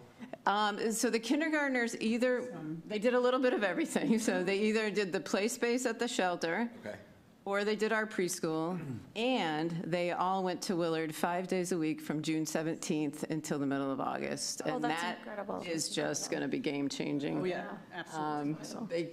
They came in with some readiness, they left with a lot of readiness, and I think we're going to be in a great place to onboard them next week. We're really excited. Was there a bus? There was a bus all summer too? Yeah. So they got to ride the bus? And I have to say, before the first. I need to keep saying, DESE has done this right. I mean, not only did we use funding from the $104 per day subsidy, and we kind of budgeted for that, but before the summer started, there was another grant out, and we received 20 or 30. 20 or 30,000 just for summer programming.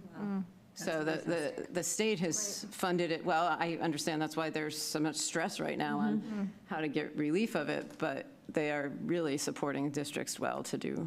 And this did not happen last year? The summer part, no. We kind of looked at each other mid-year like, what would we have done differently? Because we struggled with the kindergartners last fall. And, Mr. Lucy was immediately like, I would have had them here all summer. So he made that happen. Good job. And what I have to say it again, but when he came and talked about his school improvement plan, he talked about the newcomers. Yeah. I just love his reference as our newcomers. Because it just feels better. Yeah. So. Very nice. So we've added so just highlights of where that money's going. We have, with that many kids, the $104 a day is substantial amounts of money. So we still have assistants in kindergarten and 1 for this fall, both grade levels. Many of them bilingual, some of them shelter residents. In addition, we were able to reallocate our internal ELL staff, so we've moved someone over there. And plus the one we had hired last year, so there's going to be 3 ELL teachers at Willard. We've added a counselor of color, because that felt like a glaring need last year, that the kids need someone who looks like them, and someone dedicated to the trauma work and some of those things that we were doing the best we could, but had a need. And the final piece we've added is sheltered English immersion, so that the kids are getting instruction where they're at, both language-wise and academically, because then they can be out of the classroom getting, you can't make gains if the instruction is too far ahead and advanced of where you are too much of the day. So by, slowing things down and giving them more opportunity, we slow it down so they can close gaps, and then get back into get on track for regular curriculum trajectories. That's the goal. So, and that we did intentionally to avoid special education, because what we know for sure from all of our equity work is making decisions about kids in very low grades can eliminate opportunities for them later, and we wanted to be sure we weren't doing that because of the newcomer status or because of the trauma status or because of the EL status, but instead we're offering regular ed supports. So it's a lot, but it's going to be great. It's going to be great. Awesome. Yeah, thank you. All right. Move over to the goals. What is the process with these goals? Are they finalized right now, or no? Mine, normally I bring them once, we sort of reference them often through your goals. It sort of sits there, then usually I bring updates at different points during the year about the progress we're making or shifts I had to make or whatever. This is a year you evaluate me, so because we're on an every other year cycle, so it will be more formal than it was last year. I bring you evidence of, hopefully you see the evidence anyway, but I try to be more formally in identifying it so that you can really judge what was accomplished and what maybe we didn't get all the way there. And use the evidence when you get to do the evaluation at the end of the year. Because sometimes you get to that evaluation, you're like, wait, I gotta dig through and find the evidence. So it's actually super Usually, helpful. just because so many of you haven't done it with me, usually I take this form. That's why that whole column's empty. And I actually put in evidence and link a whole bunch of things to that so that when you go to do the eval, you're not trying to find stuff. Right. I've already sort of mapped it out against what I said I was going to work on. Yeah, that was really helpful last time. Will we discuss these at our next meeting? So I think that's part of the discussion we have to have tonight. I think Andrew's comment is a good segue. I think what I don't want to see personally, and obviously want to hear from everyone, is what is that drop dead date where we'd like to have something formalized by? The purpose of tonight is to just, that's why it's in discussions. We want to have a discussion about them. So it sounds like we all see need for alignment for sure. So Lori went through hers, heard from some of you. I think I don't want to be blind to what was just said. So Aisha and Domingos, we have time to hear any ideas you have. We can either talk about it here or we can set up another one-on-one. And then I think on the third, what we'd like to make sure we do is have a more formal list of some of the things. So tonight you're going to hear themes from just feedback that we've received, and things that I was actually just blindly given from what you did last year, that I'm still kind of thinking through as I'm getting acclimated. So I think the purpose of what we're going to do right now is to talk about themes that have come through and then have ideas come through tonight of things that we want to add, especially after listening to Dr. Hunter's goals. And then from tonight's discussion, Carrie and I will synthesize the themes a bit further and then probably make an ask over maybe one-on-one, just having conversations so that we can formalize them a little bit.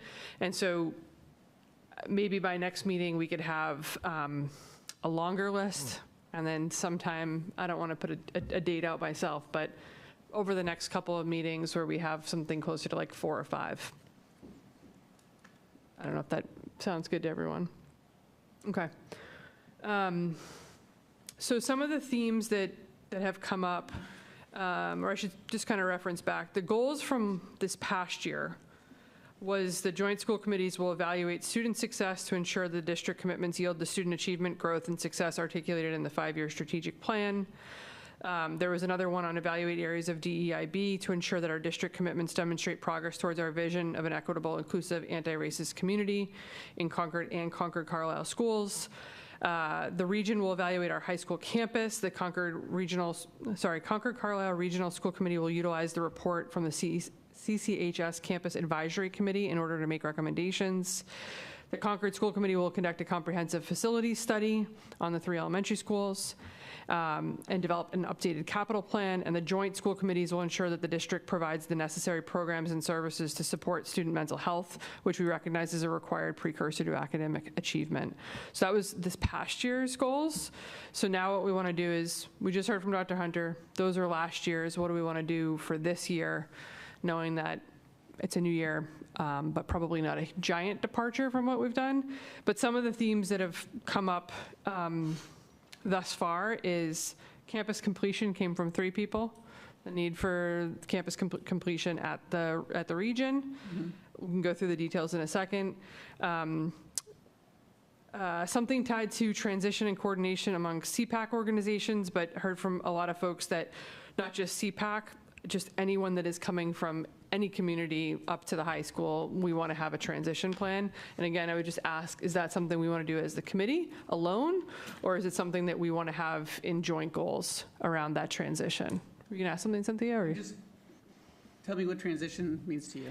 So it originally started with some, at least from I gave a similar one. This is an aggregated of themes, but like CPAC organization, CPAC from Carlisle doesn't always have the same visibility going up to the high school as like the Concord Public School is coming to Concord High School, Concord Carlisle Regional High School. So just having better alignment on that, just so we have visibility to things. I think, and you have some very active groups in Carlisle, mm-hmm. and I don't think I could name them all or know about them, really. And I think that's really important because us understanding that as a committee, I think is really important to that being successful, the transition part. Agreed. So I just like to, we have to figure out a way to sort of formalize that, because you have some not town-based committees, but committees that often report into your school committee, mm-hmm. right? Your D, and I don't know all the acronyms of your committees, so that would be helpful if at a meeting we could go through that. Sure. In Boston as well. Yeah. You know, so. And I can't identify those either, but I'm sure they exist. Yeah, absolutely. So I think that would be really valuable. Okay. Perfect. And then another one that a few that have come up is alternative paths to success. And then what infrastructure, funding, et cetera, needs to be stood up. And I think Dr. Hunter started to kind of allude to some of the things that she's thinking on that alternative path to success. We've talked about them in previous meetings, but you know, traditional paths to success are sometimes seen as the norm. So what lives outside of that norm? What does that look like? And then what do we need to do to not just say it, but expand the infrastructure and support to stand those types of programs up?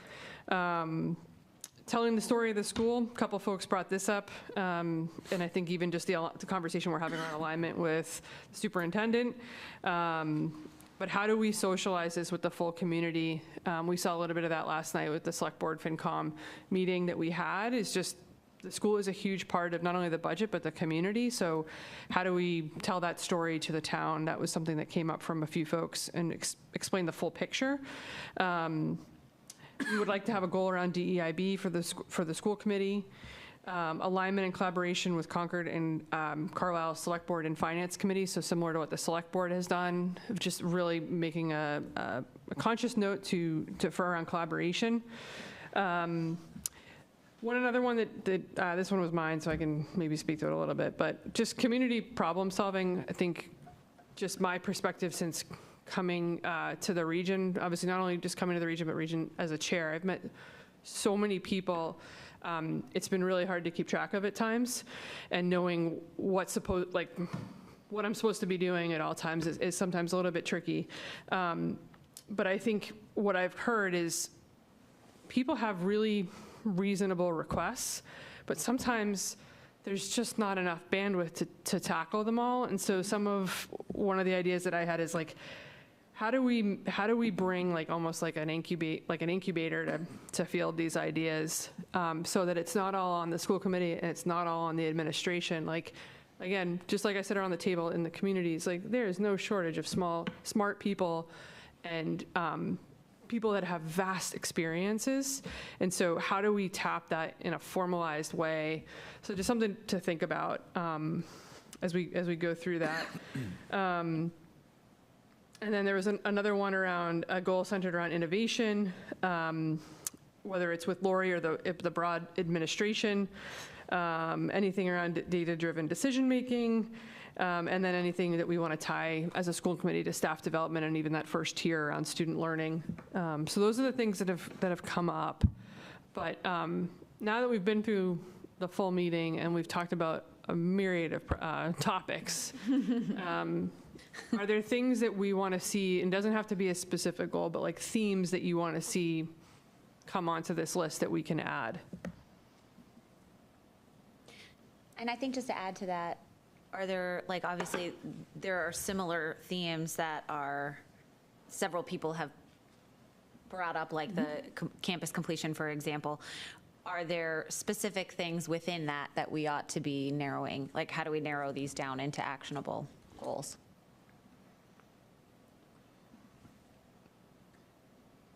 I'll put them out there because they're written here. The amenities building, the track. And then just making sure that we have view of the master plan that was done. Just for, again, like there's some of us that are new to this, so just maybe checks and balances to see if they're like what is open, and then what realistically can we do this year, next year, the following year. I think that would be good. And then I know grants are coming up fast. And so any grants that we need to look at, whether it's ADA grants or any other grants that are out there, or working with our local state representatives on help with that. And I think the Commission on Disabilities, they would be happy to help us with those ADA grants. Jean was super helpful last year, and it may also exist for, like, we could apply in Concord and Carlisle.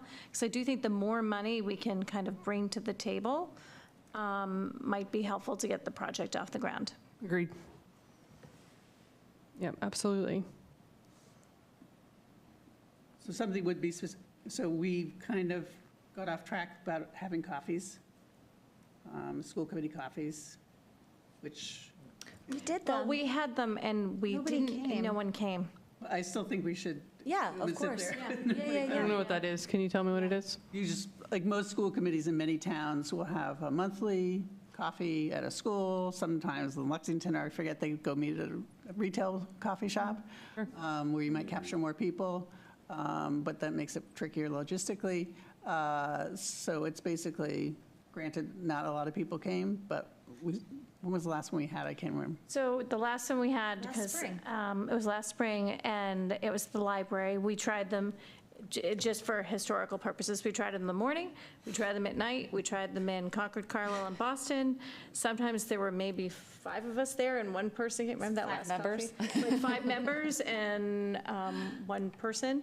So the Carlisle one was the most well-attended one that Aisha That sounds right. went to. So it was just Smallest possible population has the We only have one place to hang out, so. And we tried public coffee shops, we tried library, we had one at the high school, like there was no, we turned over every rock that we Now we could. can publish them in the bridge. Yeah, no, but I agree with you. Even if nobody comes, I Just keep think having. that's a good problem. It means that if people have something to Yeah. say, they will find a way. Very to- wise consultant has always said to me, the one person who needed to come comes, and yeah. it's worth your time. They were all helpful, though.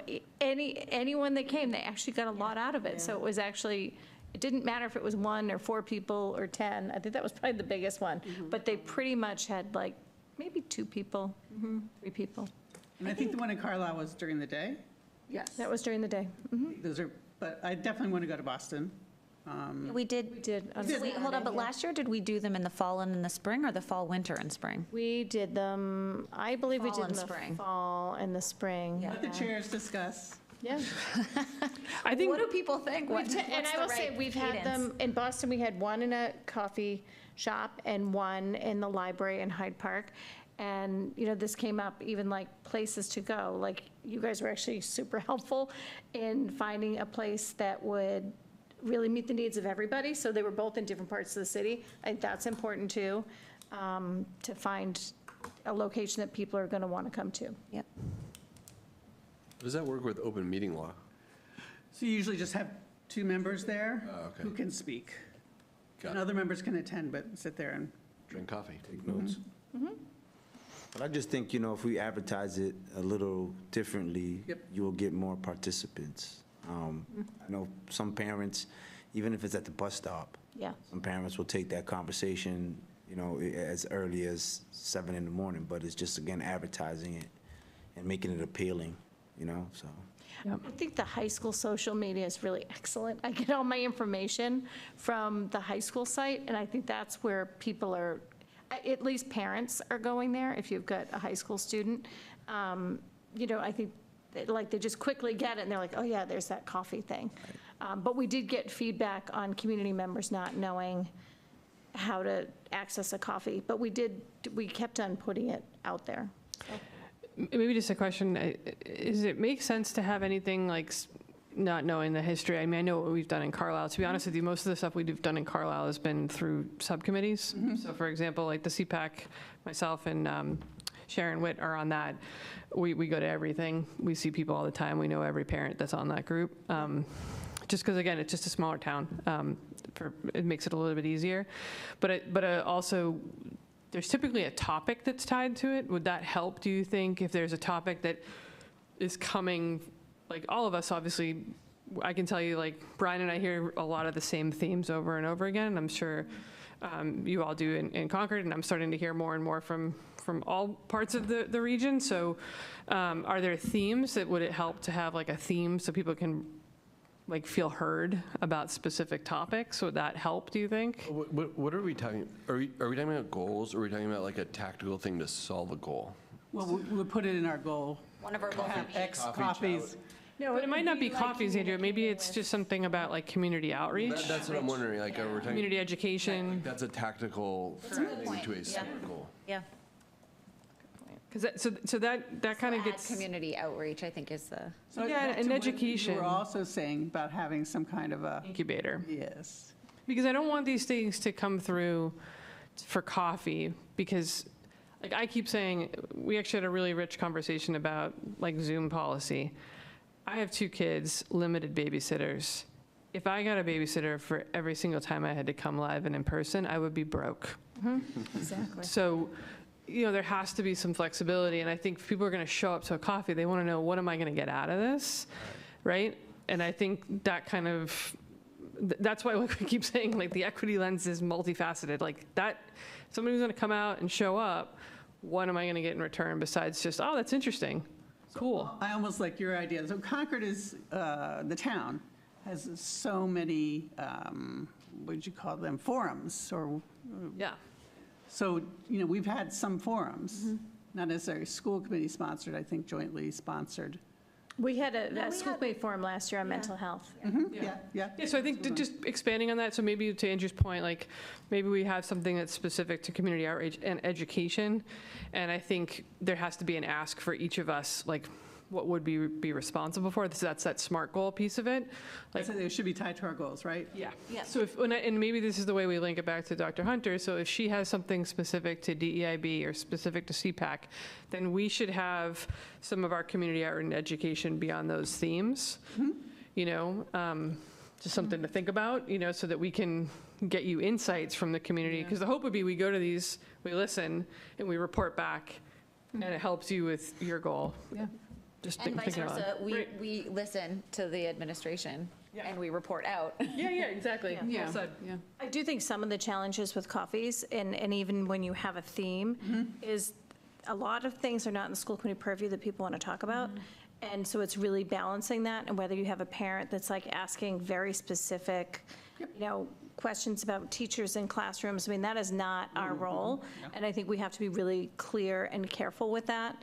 And then, just to go back to the forum, so we tried that piece last year too, and it was excellent. But I think we had 5 parents go. And when you think about a forum on mental health that's offered from pre-K to 22 students in Concord, Carlisle, and Boston, and we had 6 parents in attendance, and it was challenging. So I think it goes back to what Domingos is saying, like, so what happened? And I think doing a retrospective, was it advertising? Was it the topic? Was it the time, right? So I think maybe doing some surveys beforehand, because I agree, it's a great topic, right? And I can say we've had some more things happen in Carlisle, but we had Brian, correct me if I'm wrong, somebody on either tablets or screen time. I think they filled the auditorium on that topic. But who knows if it was the topic or the time, or if it was just because it was a Carlisle specific thing, and it's just a different network. And there also may be opportunity for things that we can tag along to, like at the high school, they had a speaker series, and if school committee members can go and be there to listen to what's happening at the speaker series, that might be an opportunity for us to do community outreach. We talked about, remember we did the QR codes that year to get subscribers? We talked about a lot of that, especially with the sporting events.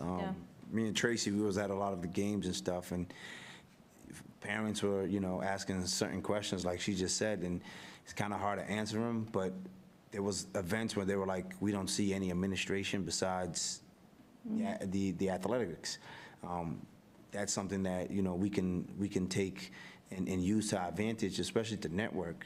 If we're going to do community outreach, that would be a big piece. Because, this is a body you only see on Zoom. Like, you don't really see folks unless you attend these meetings. And if we're actually out there in the public and using the QR codes and stuff like that, I don't know, what's the newsletter at now? Like, Oh, yeah, I don't know. How many subscribers do we have, Lori? And we did improve it. I mean, we met that goal. I think that was one of our goals last year, was to increase it. And I think we did, but, to have a population of something, like 1,400 in the school, and we only got a couple of hundred subscribers, that's something we can work on. And that helps with the communication piece. Yeah. And social media. Social media piece. Yeah, for sure. All right, so that's good. So sounds like we have community outreach and education. We're going to probably want to do something around the campus. Yep. And then, is there anything that we heard that we think we can ladder up to Dr. Hunter's goals better? And again, maybe something food for thought to come back with after you've heard them and seen them. I still like our goal on mental health that we had from last year. I mean, I guess that might be another part of the discussion. Are some of our goals, should they be the same? Sometimes some of Lori's goals might be the same. The objectives and how she gets there is a little different. Totally. But they might be the same. And is that okay for us? Because I do think that, when kids are in the right frame of mind in their mental health, then they are ready to access curriculum. So for me, like, those two kind of go together, and student success. I mean, a lot of these, I don't know, I think we just have to make a decision. Are we going to, finesse some of our goals from last year, talk about, where are we at in those goals, and how do we move forward? Yeah, I'm fine with, there's some of them that are really good. I think they just, it's easy to play armchair quarterback, by the way. So I know I'm coming into this. But I think just adding some kind of statistic or smart component of it, just to say, and this is what that looks like, would be the only comment I would say for any of them that we're going to add, especially the mental health. Like, I'd love to see that stay. I think just adding a statistic or a specific goal that we can work towards. The youth risk survey, which we're going to see shortly, right? Yep. Yeah, or how we're going to do, like, almost our own evidence of what we need for evidence to see if we're meeting that goal. Yep. The one thing I think is tricky, I was thinking about this last night, we can't write a goal around MCAS unless it's around last year's MCAS, because we're getting a new set of MCAS data. So, what I'm saying? It's sort of like a chicken and egg thing. We can't, it's sort of. Maybe that's where the evidence comes in. Like, you can talk about student achievement, based on, and your evidence for us to have that discussion is around MCAS results, it's around AP scores, or, whatever it's going to be. That's sort of the tricky part, because you can't go back to last year's data and say, well, we need to, the other data's already cooked. We'll see this soon. But our goals also have to be school committee goals and not And that's Or always the the tricky superintendent's part of the goal, like achievement that's- goals, which, yeah. there's always, budget's always a way for you to support that. If we come with certain asks on how we can move needles, that's always one way to support that. I always wondered, and I don't have the answer to this, what's another way the school committee can support? I mean, I often say to many of you, the fact that, when I get challenged on embedding English levels, because that's a really significant equity move to make sure all kids are getting access to higher order curriculum, you're here having my back, saying that's the move we need to make when people are unsure of that, whether that's going to work for them and their family. Like, a lot of it is us being synced up so that as we execute on things, you're like, no, that's what we all believe in. So I don't know what that looks like exactly, but I know that's a really important role you all play. Is one way we talk about it, like, to echo off of your goals, to say these are things that we're going to see reports on from you? Like, we haven't quite hit on what are the reports we want to see throughout the year, and it has to be synced up with what our goals are. So is one way to set a goal around reports or discussions that we have at this table on X, Y, and Z? I don't know.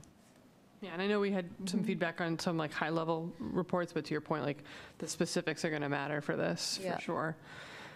I guess I also, I do like the comments that people made about the story of the school. I don't know what that looks like, and I think we should talk about that. But one of the biggest things that I've found from not only meeting with other governing groups, whether it's the select board in both towns, not just one, finance, but even people in town, when I was running for election in Carlisle, the perception of what a school is now is so drastically different than what a lot of taxpayers' expectation is. And I do think that part of it, even some of the ratios that we look at traditionally from a finance lens around cost and spend, like, I think we need to put a new lens for the community on that. Carrie did a really nice job when we met with the Bridge about mental health being incorporated. And so if we make a decision that we want to set up our students for success in life, not just to get into either a college or whatever they're pursuing after college, that might impact a score, I think we need to socialize what that looks like and why that looks like the way that it does, because the school is, the expectation of a school and what student success looks like is very different than it was when people graduated in 70s, 80s, and arguably the 90s. So you remind me about something, and I'm going to call it the wrong thing because I think we're not calling it portrait of a student, we're calling it portrait of a graduate. Portrait of a graduate. And I know you're that's kind of going to be building based, but on the other hand, I think it's a huge topic that the public should be interested in, because it doesn't just happen 9 through 12, right? We're not just delivering empty vessels to the high school. I mean, these kids on the Carlisle side, our Boston students and our Concord students need to know about this from pre-K to 8 before they get to the high school. So, and I don't know how, it's a 2-year process or something? Yeah, and actually, it's now embedded in the NASC accreditation process for the high school. We're up. So they're actually they were just at a workshop late last week on Portrait of a Graduate and saw some really great models in other districts where they did really take it on, not just as a high school activity and process, but as a collective activity and process. And I do think there's some things to work with there. We haven't really talked about it beyond that, but we do see there's a project that could anchor a lot of discussions, for lack of another way to say it. And I really think that ties into mental health, because a lot of families have their own vision of a graduate, right? Even when their kids in 2nd or 3rd grade. So I think it helps to anchor some healthy norms. Yeah, I agree. And I think even just, like I said, when Carrie and I, we put a lot of thought in talking to Tracy, talking to others about what some of these facts and figures are. And I mean, you can look at the affordability at college. It changes the lens of what success looks like postgraduate. $500,000. Yeah, but also not only the $500,000, but the need in the communities of whether it's healthcare or the trades. There's such a huge need, and so the community being tied to some of these scores is needs, again, it needs an update and a modern view of what success looks like. And yeah, I think that would go a long way in socializing in the community. Agree. And I actually think that fits really nicely into community outreach and education. Like, I agree. think that's another tactic at that. I And agree. I think that actually something along those lines, something along the lines of a portrait of a graduate would be a great thing to use to promote a coffee, to like lure people in and say, like, let's talk about this. Like, what are your questions about it? What are you excited about? What did you learn? What feedback? You know, I think that like just something tangible is oftentimes enough to get people. You know, I've always thought in all these years in education, our greatest gift is that people really do know what we do, because everybody's been to school. Our greatest challenge is people know what they experienced in school.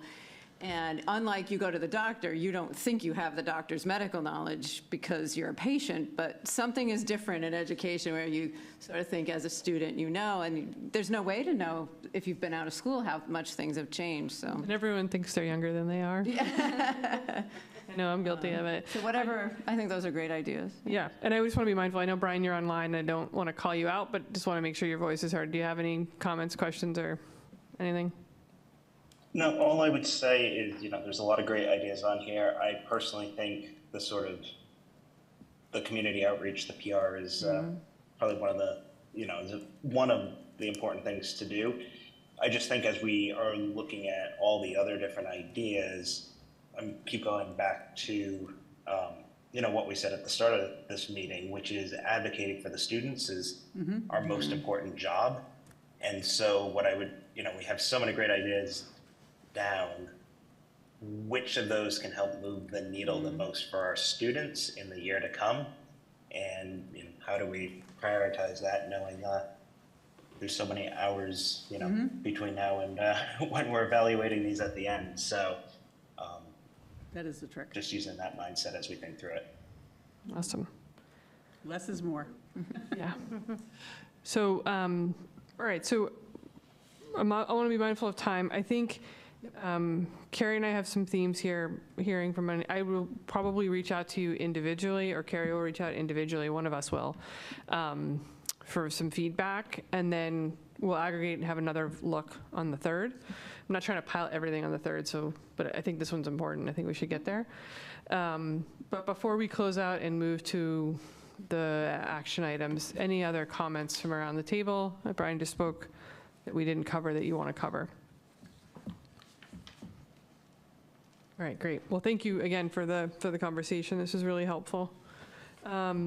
So from an action items, the only two things we had for tonight was the vote on the fiscal year 24 budget transfer that Bob went through, and vote on protocols and practices. As we mentioned, we're going to delay the vote on protocols and practices till the next meeting on the 3rd.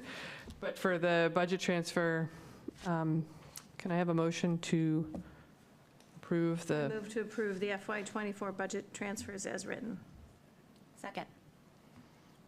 Roll call vote? Check, yes. Or discussion. Oh, sorry. Discussion. Yeah, discussion. Yeah, no, okay. Thanks, Bob. Thanks, Bob. I really like, thanks, Bob. Oh, sorry, Morano, aye. Sorry. Aye. Check, aye. Rainey, aye. Rankin, aye. Viola, aye. Watterson, aye. Great. So with that, the CPS is going to take over. The Concord Carlisle Regional School District meeting is adjourned. Damn. She warned me, she was like, I actually used the gavel to adjourn. I'm like, oh, that's very exciting. Very definitive. But you can't leave yet. Not you, Concord. Yeah, sorry.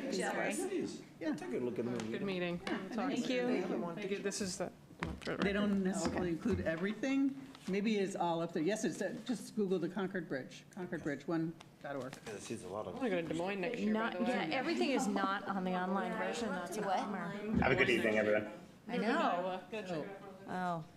They're all gone now. 'Cause Bye, Julie. Bye, Brian. Julie. Bye, Brian. Thank you for joining us. Do you get the, Some of the stores have the them. bridge delivered here or no? Yeah, it seems to delay a little bit. That might be our mail regular get in the one? summer, but we just get one.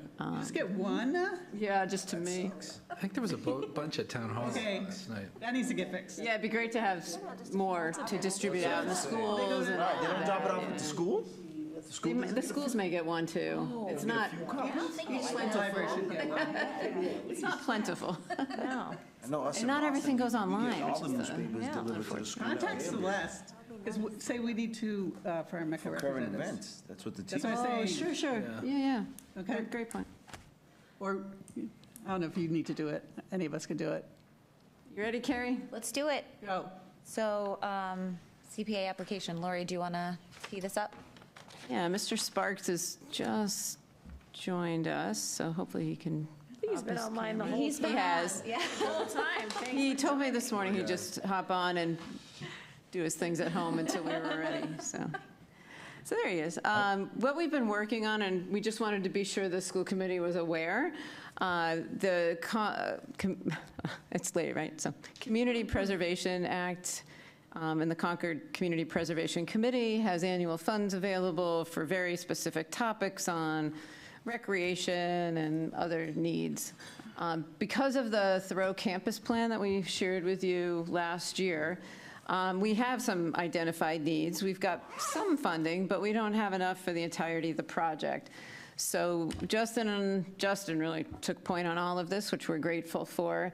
The application is due September 12th. So the timeline is really always much earlier than our budget processes or otherwise. What he's been working on is working with the consultant group that supported us, mapping it against the asks in the application for justification. He's going to go through some funding requests. We're aiming high, knowing they could partially fund if they're distributing monies. If the off chances they have a light year, then the money would, the ask would be there to fund it in its entirety. I've already been in a little bit of email communication with the chair of the CPC, and so she's aware we're working on this. She's going to watch the recording of tonight and take a look at the draft online before we submit, just so she knows it's coming, not that she's going to help us know if we're getting funded or not. And I think with that, we're just going to turn over to Justin to sort of talk us through some of the highlights of the applications. I want to be sure you're aware of what we're putting in. Hi, Yeah, Mr. thanks, Sparks. Hi, good to see you all. Thanks for the invitation. Thanks for being here. I had you all on in the background while my daughter and I were making dinner, so she just got a lesson in local politics, so thank you. Love it. You were on school committee for 6 years. she She's must probably had really some of it well-versed. already. Yeah, happy to share an overview of some of our efforts to improve the Thoreau campus, which includes a CPA grant proposal, which I think you all have in its entirety in your packet, so I'll just kind of go over it quickly. So most of you should remember that last year we did a campus feasibility study with our vendor CHA, and they came out several times to assess the campus.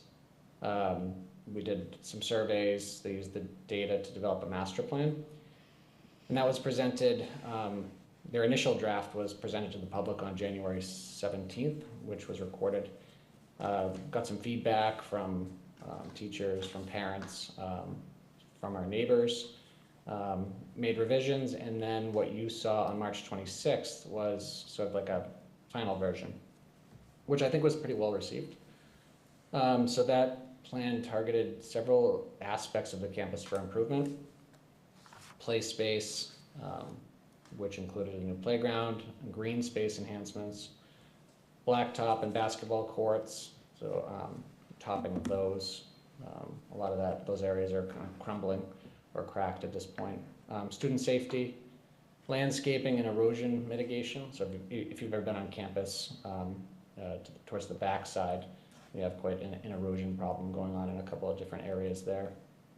And then parking and aesthetics. So upgrading these for better functionality and for appearance. So the total estimated cost was just about, I think, just under 700,000. Bob has the correct figure, I'm sure. With 200,000 coming from, potentially coming from capital. I should say that we're also simultaneously in the midst of a playground project. So this was a recommendation of the overall plan, but it's not a part of this grant proposal. And Carrie's been a member of that, which we appreciate. So the playground project is, like I said, 200,000 from an estate, and then the rest, we hope with your blessing to fundraise to get, I think we said Carrie at our last meeting, somewhere in the neighborhood of 500,000 is a good goal there. So in terms of this CPA grant proposal, we're considering different creative ways to offset the large cost to start ticking away at some of the improvements. So Dr. Hunter recommended that we explore the possibility of applying for this. And this application falls under the recreation category of the CPA grant. And some of the proposed upgrades would include restoration and rehabilitation. So the green spaces, it would involve digging up and resodding some of these areas with a higher quality of turf that can withstand heat and significant usage, potentially without needing a watering system and irrigation. Recreation space expansion, so it'd be a development of a multi-use sports field and some community garden enhancements as well. Potentially shade structures, walkways, and some play equipment, those things can all be covered through the grant. And then accessibility improvements as well. So stabilization of surrounding grass areas, realigning paved pathways for better access. Parking is not,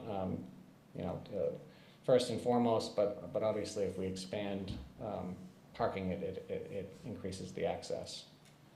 And this aligns really nicely with the district strategic plan, especially Objective 4, Innovative Environment, as we're creating a safe, healthy, innovative space conducive to student learning. So specifically, initiatives 4.1, 4.2, and 4.5. And I think the project aligns nicely with most, if not all, of the CPA selection criteria, and also the Concord Recreation Comprehensive Long-Term Goal number 1. And that's aligning with a broader community and recreation goal. So we put in the request, like Lori mentioned, for 500,000 because we feel, with the requirements, it positions us strongly for funding. And I'll say that we have contingencies in place. If we don't get the total amount, even if we get half of that, we'd be comfortable. And we would just need to prioritize certain aspects. So you'll see in the packet, the timeline's pretty aggressive.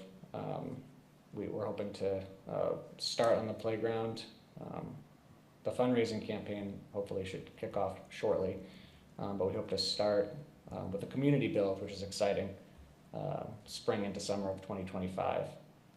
And then lot improvements, summer 2025, and then probably into spring 2026 for the green space and recreational enhancements. I'm not sure when they review and approve grants or not, but I think sometime in the 2026 range is a good estimate. Yeah, so this will take all the way through the review process and then approval at town meeting in June. So we have to factor that in, knowing it's almost a year before the monies are available. So we've got a really beautiful facility at the Row, but I think we can all agree the campus does need some improvement. So I'm excited to tackle this with Lori and of course Bob's help in CHA and create a space that improves functionality and just makes it more aesthetically pleasing. And in the spirit of Henry David Thoreau, who believed in the harmony between nature and human experience. Exactly. So we're committed to enhancing the campus to reflect those ideals. Happy to take it. That was just a kind of a high-level overview, but happy to take any questions or comments from the committee. If I can just say that I'm on the playground planning committee, and it is the most thoughtful, excited group of people. We had a 3-hour meeting over the summer. I was like, who meets for 3 hours on a Friday in the summer? But we did. And it was all about brainstorming how to make this the best possible place for kids and how to pay for it in a way that it makes the most sense. So I just wanted to say thank you, Justin, because it's a really good group of people with working really hard to make this a reality from a fundraising perspective, grants, capital, all of the above. So thanks. No, thank you. Was it as fun as policy? So he was listening. Oh, yes, exactly. It was more fun. We did have a good time. I think, Let's just say there were windows in your meeting. Right. Yeah, it was great to sit down with we have really a super team. Yeah, it's a phenomenal great team. chair, Mitch Brooks, and we were able to kind of highlight some of the, thinking about we did a student survey and a staff survey. So just kind of thinking about all of the different elements we hope to see in this playground. So this is exciting stuff. This is the fun work, right? I do think, to Carrie's point, it's a great example, model, whatever word we want to use, of what can potentially happen with the right energy on a project to make it cost effective. We're not tapping any one place for all the money. A donation, fundraising, a grant, and then 200,000 from your capital requests seems like a really exciting model to talk about when the project allows it. So I think as we talk collaboration with the town and really try to share, like we are over here thinking as much outside of the box as possible. The hope here is there isn't another ask, because one way or another, even if we have to phase it a little bit longer, we don't need to come back. So, and it could be $1 million project by the time we're done, just with these different things that are evolving and the big vision of a playground. So really exciting. And a really beautiful, accessible space for our, Yeah. the kids to play on, and for the community to use. And for the community, yeah. Tracy? So I have a question and maybe a comment. So the question about the fundraising, is the fundraising plan for just the playground? It doesn't touch any of this project here in the grant? That's right. Correct. Okay, and so there's a line in the grant that says amount from other funding sources, so you're just going to leave that one blank? Yeah, So this is a just- draft, so it Okay, needs- okay. you might I need didn't know some if it would, tuning. does it typically help if you say like, oh, I'm going to, Yeah, I think, we can flesh out in the grant. It's tricky you want to not bring too much of the playground in, because you're not asking them to fund the playground, but you also want to name that we're doing other things with the playground. So that's good feedback for and I us to didn't go know, like, back is and it review. helpful to say the total project with the playground, but Right. you're going to fund the, I don't know. I don't know either, what but makes the good thought grant to strong. think about that, yeah. I think part of the problem is we don't know how much the playground will cost yet, that we're working with a vendor on that, and he is tasked right now with developing an initial design based on our priorities.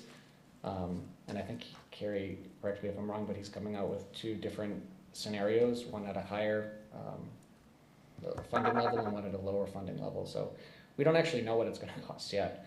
We'll know before we start the fundraising, what it'll look like and what it'll cost. So having paid a good amount of attention to CPC, which buckets does this fall into of their recreation? Because I've never seen them have a big appetite for paving, to be honest. No, we don't expect that they will. Okay. The focus is on the field. Okay. For recreation purposes, and then, whether they want to look at the rest of the property in terms of recreation itself, just because of the way the campus is so utilized. I think that was, but we're not asking. So that's not part of the paving. application? Well, we've got to decide. It's the same question Tracy just asked, like, how much do you include of the whole project? I would versus be. of the actual ask. I would be careful to put things in that they would sort of. Sure. Say that, Yeah. why did you do that? We might work on how to delineate. Right, anything with like, that would impact that's sort of recreation related, so drainage and those kinds of things, that's good.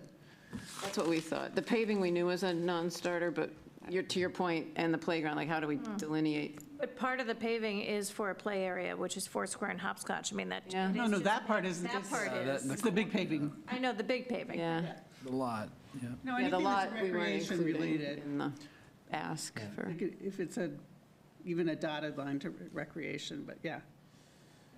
No, it's a good point, Cynthia. Really, the focus is on the green space. Yep. The erosion mitigation and the aesthetics. So, flower, community gardens, Yeah.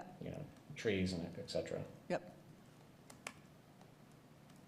Although pickleball courts would be nice, and it is detailed in the Concord Totally. strategic plan. Have you asked the abutters? And let's not even, loud. no pickleball courts. Can't you just draw lines in the parking lot that's paved for the pickleball courts? We have a running We actually joke play in the about driveway. pickleball. I'm like, no, we're not getting No, in the pickleball business. Injuries, you don't want Oh, those. no, it's the noise. Oh, my gosh. All right. All right, well, thank you, Justin. Thank Any- you. Any other Thank you questions? for hanging around. Hope you had a good dinner. Yeah, Tell your daughter good of night. course. Yeah, thank you all. Great. I think we're moving on to Bob for the transfers. Okay. Share my screen.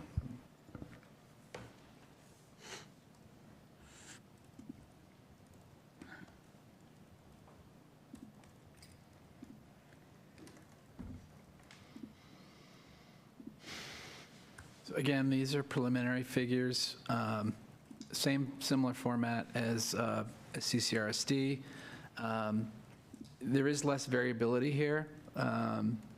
We didn't have quite as many moving parts and CPS as we did at the high school last year in the region, but I'll go through the adjustments that we had. I'd also just want to say again, these are preliminary figures. Unlike the region, these are a little bit more preliminary because we have to go through a reconciliation process with the town. We have some new staff in our district that's in their first year, new staff in the town that's in their first year. So that process is taking place, and it's still not completed, so we may uncover expenses that are school-related that the town's recorded but we don't know about yet. I think we've captured most of that. So again, these figures may change a little bit. I don't anticipate them changing significantly. You can see that in this case, the budget is also substantially spent down. I've kind of intentionally left a little buffer there in case we have any surprise expenses that we haven't recorded yet, so a little bit under $6,000. The adjustments that are most significant, I've highlighted within the instructional leadership category. It's mostly driven by salaries. And there are some offsets, some above, some below, but I think what's primarily driving this is, you may recall last year, we needed to add a preschool classroom, so that came with an additional teacher and 2 preschool aides. We did have some offsets in teacher salaries, so the teacher line's relatively balanced out, but the 2 tutors, unlike for the homeless, part of this is driven by some students from the shelter moving into preschool, so that there was a growth in the preschool population. We don't receive any shelter support from the state for students that are in preschool. It's just K and above. So we had to add those 2 positions, but there was no funding for it, so it basically caused us to be over budget in the general fund. Within maintenance, we did have some staffing shortages this year that we needed to have some staff work overtime to cover. That's the primary reason for maintenance being over budget. We did have some offsets with utility costs being slightly under budget. Within fixed charges, we had a couple more staff retire than we anticipated, and as part of that retirement, we had a retirement incentive that was in place at the time that certain people took advantage of, and with that, there's a sick leave buyout that's a portion, that's something they can receive as an incentive. So because of that, because of a couple more people opting to retire, timing-wise, we were over budget by $32,000 for that. And the balance is due to property and liability insurance increases. The fixed assets are under budget by $117,000. We wish they weren't. We wish that the bus company was on time with delivering the buses that we ordered, but they have delayed their delivery. They're going to arrive in fiscal year '25, but because they were delayed, we didn't incur the lease costs that we anticipated incurring. So that's what's driving fixed assets is favorable. And then the out-of-district tuitions, again, this is a little bit misleading. We were basically fairly close to budget in terms of gross expenses, but because we had some additional offsets in circuit breaker and grants, we were able to, budget-wise, come out favorable there. So net-wise, again, this was a little bit more of a, knock on wood, straightforward year for CPS. and these kind of highlight the most significant things that we had to focus on and address through financial management. Straightforward, but we still froze it to get it to turn out this way. Yeah. Same timing? This was more of a concern early in the year, and then we didn't, we kind of, the freeze really helped things, and also there wasn't really many surprises that happened from February on, which is, surprises happen all the time in education. There's variables you can't anticipate, and so it was fairly smooth from February on, but it took a lot of restraint on thinking about things we could afford to do, and so we landed in a good place moving into next year. Does anyone have any questions? No, if you don't spend that 6,000, it's back to the town, or? Correct. Too late to spend it, right? You would have had to spend it. Technically, no. There's, I mean, there's, the books are open. It's too late for me to go spend money now, like in addition, like to make a purchase. But if I, found invoice, I could do an adjustment between different types of accounts. I'd have to coordinate with the town on that. I also don't know that, I don't know for sure that we don't have expenses that haven't been recorded that the town might have. They charge us for certain services. Oh, okay. So we get, the way that's communicated, sometimes not all of that gets communicated, and when we go through that reconciliation process, we'll learn about those things. Okay. Like an example is we get gas from the town DPW garage, and they bill us for that, but we might not have been notified about all of the billings. We really work to strengthen that process. 6,000 is a good little buffer to have. It is, yeah. I mean, I think it really illustrates how tight these budgets are, at the region and at CPS, and that you had to freeze this, but you have not had a freeze since you got here, right? You haven't had to freeze. My first year, which was a whole nother. That was a different ballgame. Whole nother setting, but no, not since then. Really, that's tight budgeting. Yes, and I think the part the part that we feel good about, and I think all of you should feel good, I don't know how many districts you've watched in the media be surprised. Yes. They were short $1 million or $2 million or many more million. The fact that we're reconciling, bringing you quarterly reports, we sit with Angel every month, like all those checks and balances allowed us to freeze early enough to offset the deficits. Yeah. It's not that we didn't have deficits like some of them. They weren't to the same degree, thankfully.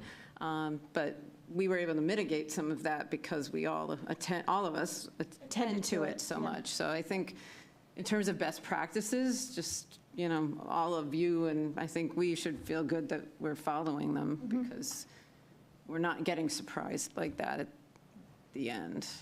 Because you are definitely reading some of those articles from the MASC and school districts. My heart's breaking because there's part of me saying, if you know earlier, you have more options. Yeah. Doesn't mean you can fix it all. Like, we knew enough to apply for the circuit breaker relief at the high school, which I ended up coaching one of those districts to be like, did you apply?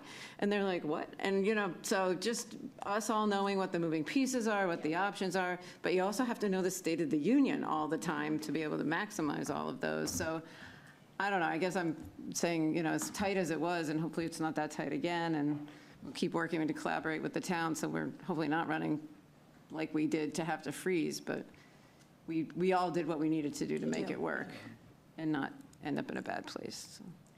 We try not to overreact and impact what's going on in the schools and, determine when we really need to react. So, like, I was nervous about this in October.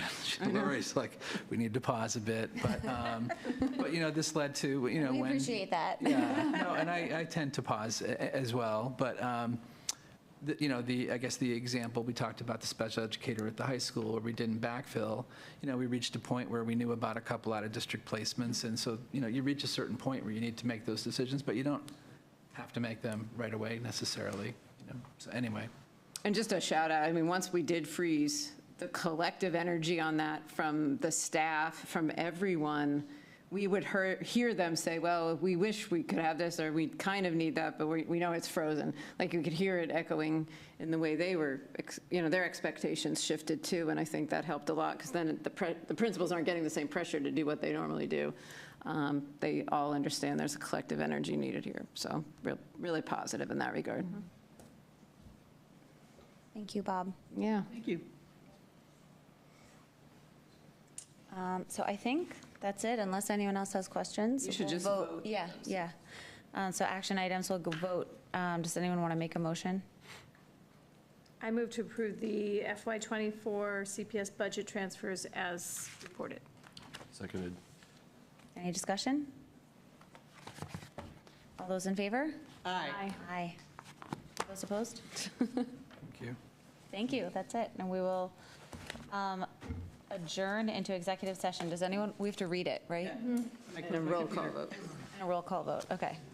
All right, I move that the Concord School Committee will enter into executive session under Good night. Purpose 3 of the Open Meeting Law. Conduct strategy with respect to collective bargaining with the CPS building service workers and not to return to open session. Second? Roll call? Reject, aye. Morano, aye. Rainey, aye. Rankin, aye. All right. Good night. Have a good night. Good night.